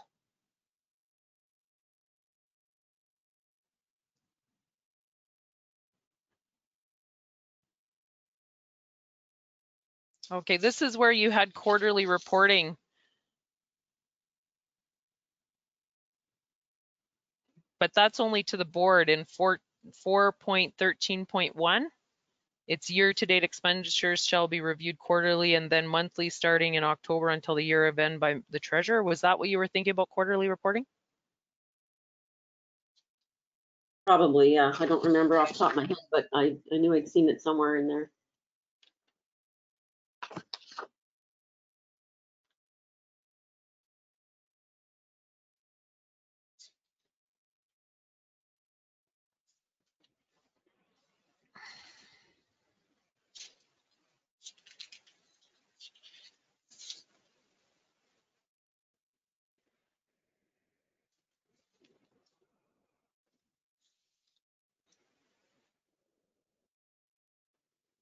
Okay, I'm gonna go in chunks here for the procurement policy. So anything on the definition, section 1, 2, 3.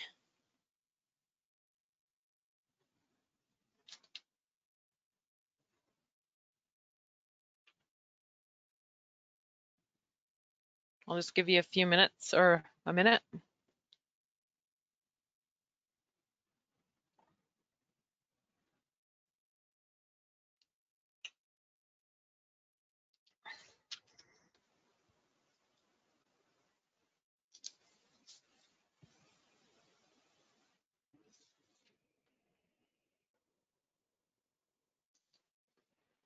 And this follows very closely to our current, like the one we use for the municipality. It does. I just changed I lowered the dollar amounts for the different sections, like the RFQ and the verbal quotes and the written quotes, because I don't know, well, the budget's obviously going to be lower than what the municipal budget is, and I'm not sure what the budget is going to be and how much money will be available. So, I mean, this can always be changed as well, but So could you take us, just walk us through that page 15, Gail, on how that works out? Like, so under 2,500, they can just, the project manager can just make purchases, right? yes, I So don't think zero, my page 15 is yours. Are you on the chart? yeah, I'm on the chart. Okay, I don't know why Appendix mine is 2. staged differently. Oh, I'm using the one that you gave me a few days ago. The last page? It's The very last page? this one here. I don't know if you're gonna be able to see it on mine. It's that chart. I can't. No, the chart. it's Okay. I'm on yeah, chart. it's a chart. So, oh, I'm looking at the wrong chart.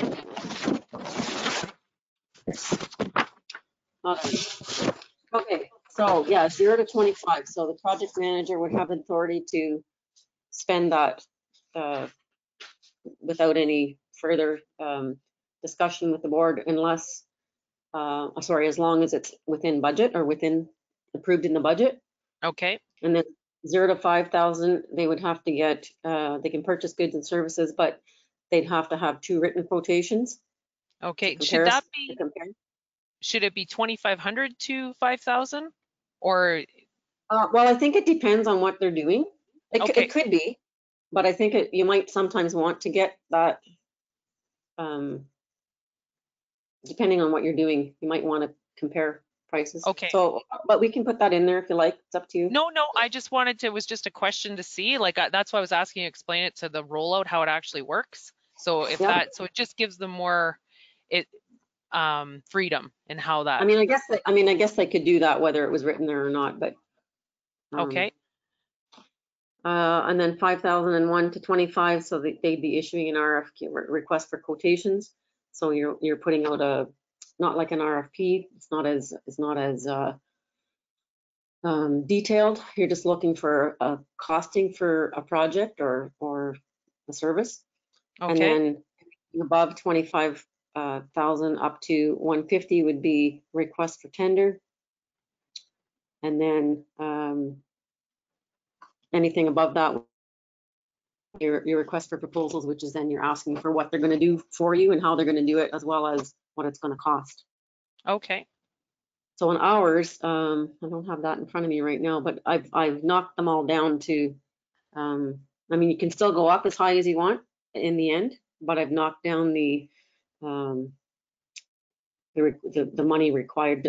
I've lowered the money required for the steps, for the first two Okay. steps. Okay. And that'll give them enough freedom to do what they need to do. I think so, because I mean, that again, if once you find out that the operating budget, maybe it's going to be more than, you know, like I'm kind of thinking it's going to be minimal at the beginning. So this may not work a year from now or whatnot, and then it can be adjusted Okay. Sounds if good. need be. Okay, any other comments? Let's continue on, council. We kind of jumped around there a bit. So page 4, 5, just general provisions. Page 6,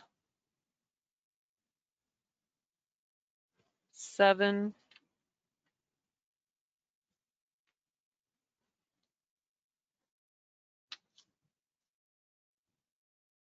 8, 9.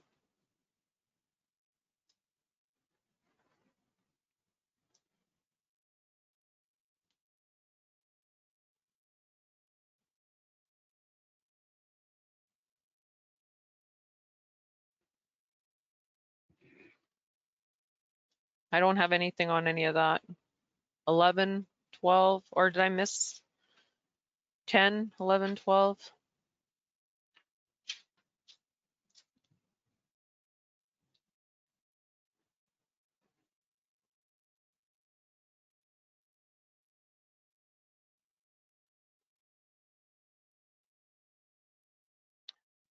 Okay, I have a question for 6, 3.1. So that the review and evaluation of this policy, so it's a living document for them, and then they should be able to review it and update it as they see fit later, because this is actually one of their policies. Correct, yes. Okay, okay. The one that caught my eye was 7.1.7. It's the wording. It kind of sounds like we're going to give it to one of these people and then just kind of get 2 quotations to stick in the drawer. And I thought we should just follow the process regardless of who's. And regardless of the amount, Yeah, like just make sure that we're following the process. like just maybe just take, well, either, Like if it's. I would just take out the amount, I think. Yeah, and to ensure Because that. it's under 2,500, yeah, because under 2,500, technically, the project manager can purchase, right? So I think you have to have something in there, but maybe the $1,000 just kind of throws things off. If you're going to buy something from one of these people, then maybe it should be, take the amount out and 2 written quotations from other like outside entities or something like that. Yeah, I like that. Like do your due Should we- diligence. You don't just award it to friends. Purchases maybe. And of So course I'll just we take live in the a. amount Okay, and we live in a small community, so that does happen time to time, but. from months. Yep. Are you seeing, council, where I'm referring to? 7.1.7? What you're saying is no matter what, that you have to have 3 quotes. Yeah, well, what I'm saying is that in this case, if it's going to a board member, an employee, immediate family, to do that process, to do the 3 quotes, and not just to get them, like actually ensure that it's fair. Like if you're, say I'm a board member and I'm hiring my sister and she's 3 times the price of the other 2 quotes, well, that's not due diligence. That's not right. That's fair. Anything on 12? Or sorry, I'm going backwards now. 14.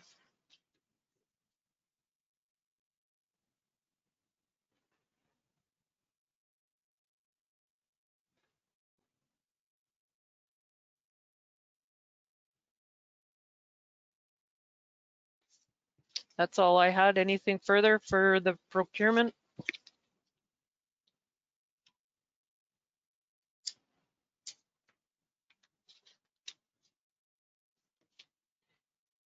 Oh, sorry, I had one more question, Gail. And it might not be the same numbers as what you're looking at. For Appendix 4, the tender log, does that go with the back page of that, the description of irregularity? Does that go with the tender log, or is that another appendix? Because you referred to it in the bylaw. Sorry, I forgot about that. Just a second, I have it marked. No, I would think it's separate. It's just no, it's a separate thing. It's just to list the tenders as they come in. Okay, so if you go to page 10, under bid irregularities 5.5.1, you're just going to have to change your appendix, because your appendix takes you to the log, the tender log.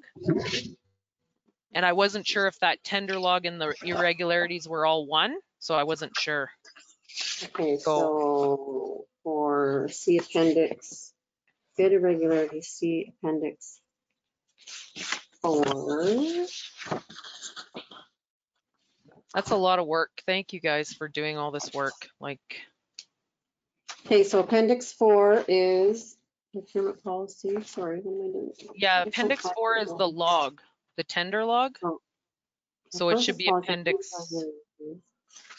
So bid irregularities, I have, yeah, what do I have? I'll have to look at that because my pages didn't print properly, so I'll have to look at it on the computer, but I'll straighten it out.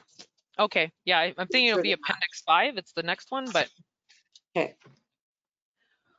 Okay, moving on. Let's get through. We've got 2 more to do here. So we have the position of director.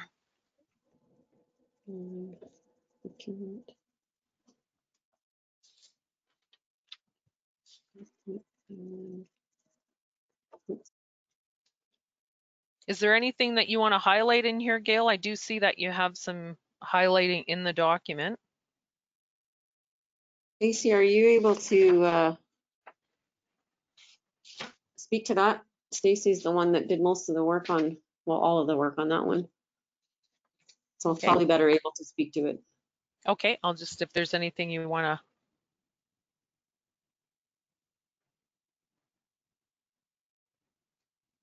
I think if there's any questions or comments from council, that I can address them.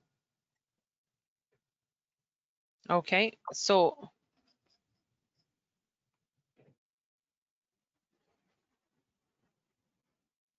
So I guess the question is, the yellow highlighting is just after we adopt the bylaw, it'll just be in there? Is that all it's highlighted for? Okay, that's my.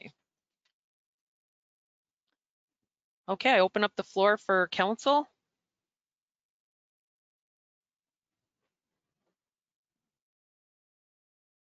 So if we're in agreement on this position of the director, this is the page that we're giving direction for Gail to give notice for. I'm using the wrong word, I know I am, so. Advertise. Advertise, thank you. I miss you sitting beside me, I'm sorry. These online meetings are getting to be very difficult sometimes. Yeah, it's kind of hard to tell you quietly right now. Yeah, like give me an elbow, Cheryl. Oh, pretty soon, hopefully.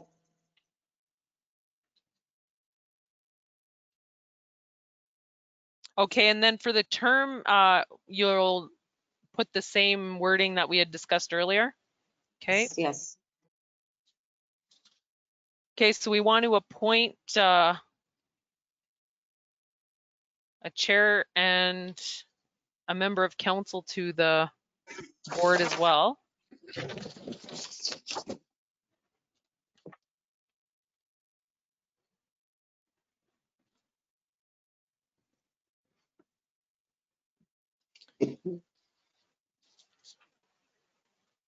Did you want to do that tonight, Gail? Do you want to know those names tonight, or was that on the 17th of February?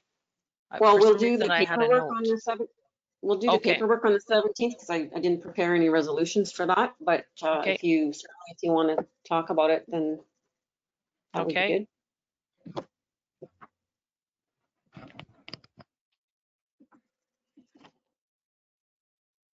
Okay, do we have, first we'll go through the position of the director. And no questions or comments for Stacy?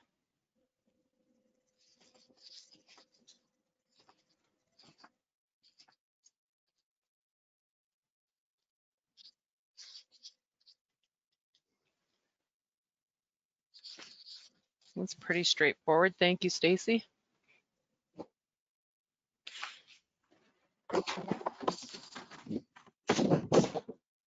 So who would like to step up for the position of counselor?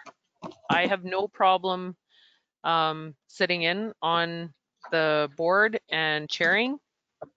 I think that might be appropriate right now. We're just starting out.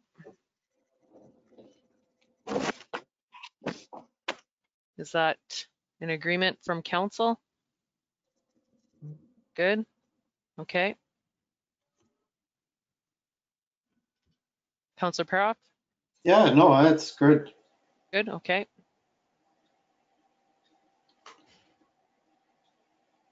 Did no one else race to the finish line there?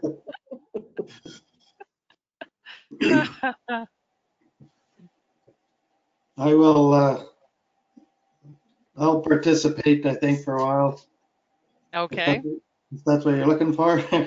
Yeah, we need a second counselor to participate. Are we good to move forward with that? John will participate on the board. Belinda, did you want to participate on the Housing Corporation? You're on mute. It doesn't matter. My thing is I want this to work. So it's important. And you two are capable of making it work. So, but I'll be bugging you. Oh. Well, we'll be bugging you too because you're our link to ADSAP. So, okay, we'll go with that for now.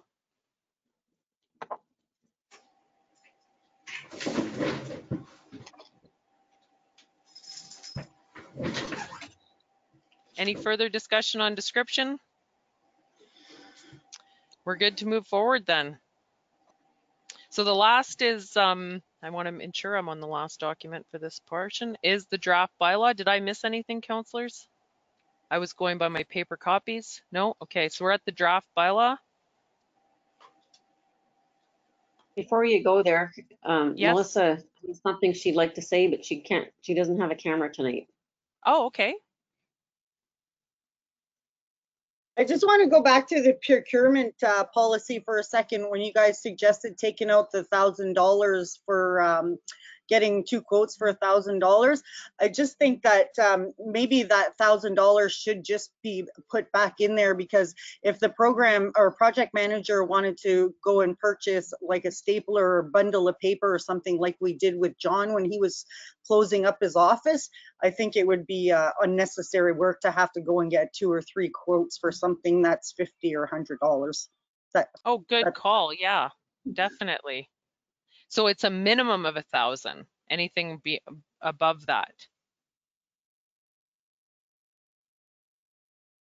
Okay, good call, Melissa. Thank you for that. I mean, that could be 500 or whatever you'd like to make it, whatever you think is reasonable. Council, what do you think is reasonable? I do agree with what Melissa's saying. We can't tie the person down that they can't even buy. Is it 1,000 and they have to get the quotes? And if it's,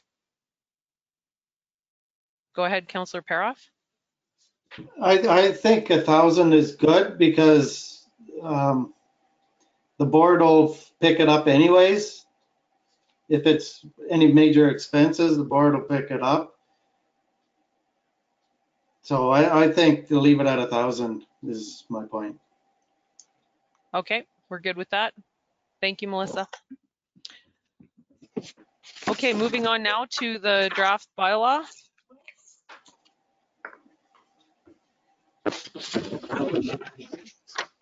I thought it was very thorough. It gives almost like a mini history.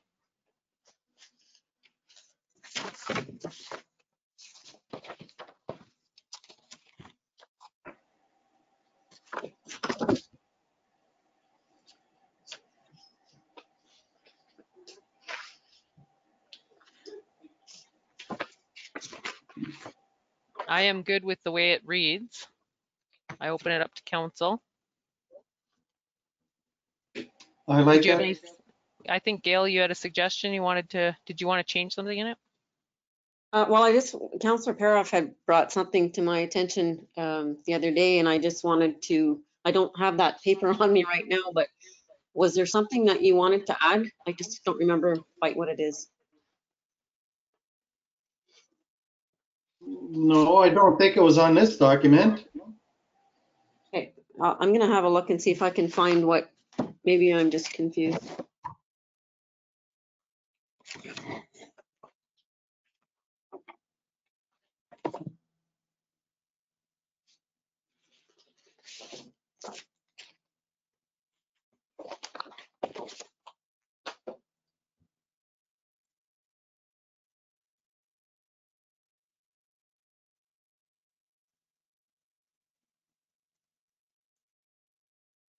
Oh. Go ahead, Councillor Paroff. Yeah, sorry, I do have a couple notes on it. You're working your technology now, aren't you? I am. Calling you out on that. On the third one, whereas down, it says the MSC will be responsible for addressing housing issues in the community. And it goes to the next one. I'm just asking, does this mean that the township has no input into the housing needs for Hornpain?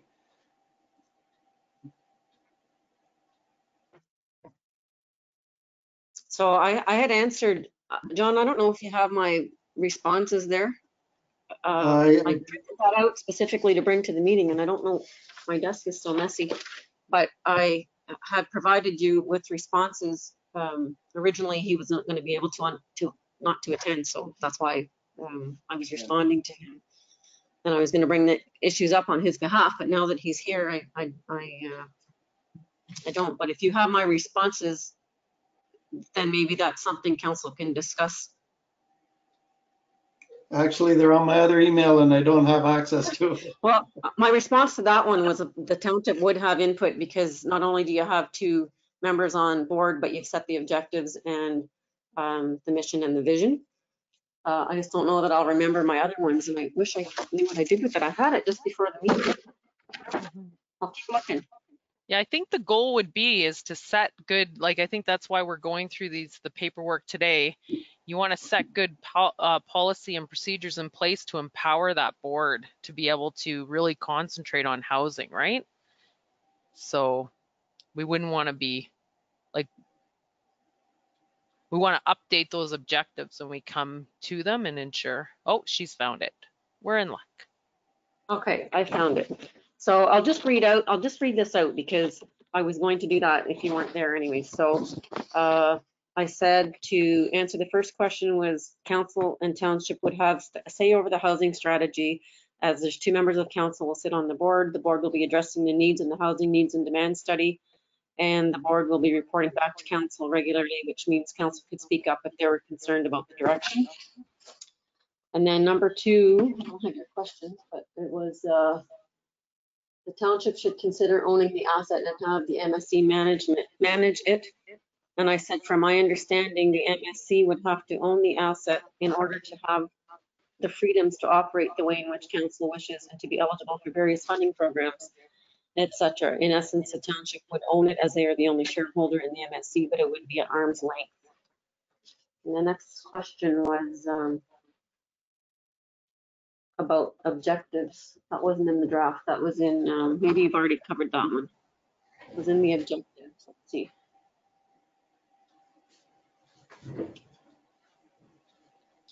Objects, sorry, not objectives. It was in bylaw number 1, and it was section 201.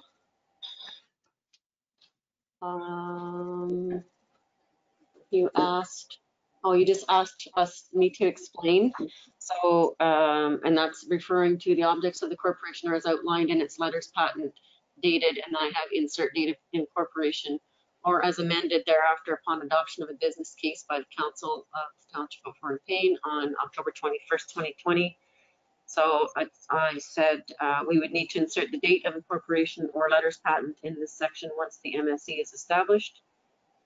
They would outline the objectives, and we don't have that information yet. And then you asked also about the June 30th date of the annual report, and Stacy has explained that due to the auditing. Board appointments. What was your question?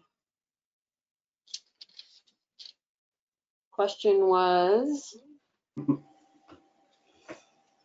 should the township consult with the board or at least the chair to ensure the stability and continuity of the board to avoid any conflicting interests? And I said, it's a requirement of the Municipal Act that council appoint board members. And then I said we could have a conversation with Carlo, and he might have some good insight on who might be good to appoint. And then the last question was, oh, the board terms. You asked about what we were thinking about there. So I just said it needed to be discussed at council, and it was left blank on purpose. So I thought you brought up some really good points, and thank you for doing that. And by the way, Councillor Stefanik did ask for the documents in hard copy, and I did supply them with him, and he did respond to me today. And he didn't have any real issues. He just was noted that we'd have to talk about the term of the board directors. Okay, great. Okay, so back to the draft bylaw that we're looking at. The one thing that I was looking at was the 4th paragraph where we talk about the HEDC. I was wondering if we could use, because this is going to be in our minutes forever now, and just to highlight, like, maybe the sentence instead, the HEDC has been a landlord of the Parkview Apartments for almost a decade. Something to the effect that, like, it was forward thinking on their part to take over those apartments at that time, something of that effect. On mute. Yep. Yeah, okay.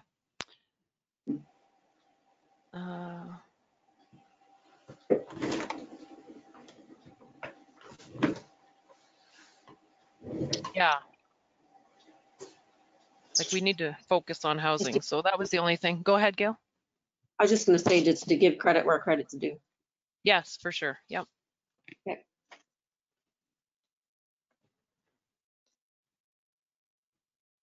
Okay, any other further comments on the resolution? Have we covered everything? This is pretty important stuff there, Council. First time we've ever created a municipal service corp in Horn-Payne. Hopefully that's one of another. Maybe this will be the first of one more. Go ahead, Gail. So just so you know, legal counsel's working on the offer of sale and purchase for a review at the next meeting. I don't have any documents yet, but he's working on that. So. Okay. So no further discussion on the bylaw? Everyone's good with that? That's the bylaw that we'll see at the February 17th meeting. Okay, I'm seeing consensus. Belinda, are you good with everything there? Good, okay. Okay, we do have another item of discussion. I'm wondering if council would like a 5-minute break to get some stretching and some water. Go ahead, Gail. Just wanted to make a comment that at the last meeting, just the thought that was left at the end of the last meeting was this next topic of discussion would be left to the board to decide if they wanted to participate. So I don't know if there's going to be, if council wants to have much of a discussion or if there's a need to, and if there is, that's fine. But that was sort of the advice that we had gotten last time. It would be simpler and easier, and everybody seemed to be sort of in general agreement about that. So just something to think about. And then this meeting had already been set up, so it was already on the agenda. Okay. Well, I think what we were, that the board could decide whether they wanted to invest and go after their own funds for that, correct? Yes, that's correct. Okay. So do we want to leave it at that, council? Do we want to give any, are we favorable in the board doing that? Pete, yes. Okay. Well, we'll probably, John and myself, as the representatives on this newly formed board, when it does create, we'll probably come back and have discussion at council with this to ensure that everyone's on board with that. So maybe we don't need a break. Any further discussion on 5.2?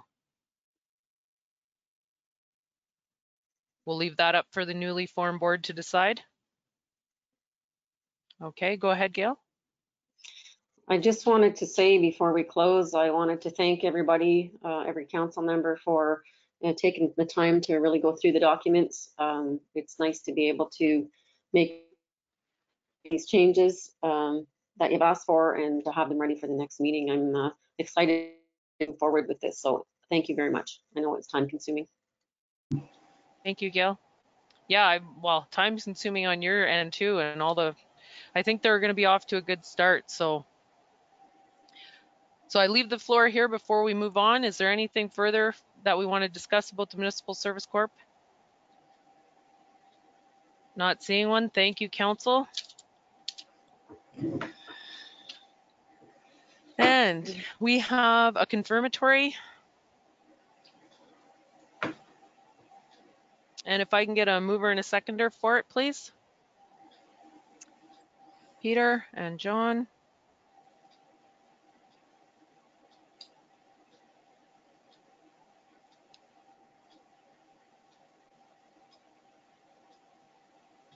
Okay, moved by Peter Kistemaker, second by John Peroff. Be it resolved that bylaw number 1838, being a bylaw to confirm the proceedings of council at their special meeting of council held on Wednesday, February 3rd, 2021, be hereby read a first and second time and be considered read a third time and finally passed. Those in favor? And that is carried.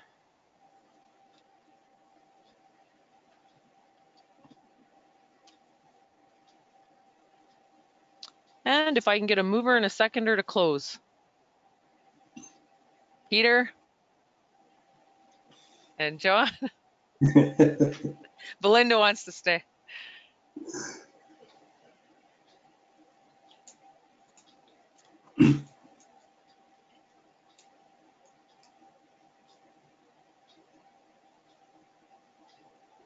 And thank you, Gail, for piping in and telling us, reminding me. Thank you. We didn't have to take a break and we could close. So moved by Peter Kistemaker, second by John Peroff. Be it resolved that we do adjourn the special meeting of council held on Wednesday, February 3rd, 2021 at 8:08 p.m. All in favor? Woohoo, that's carried.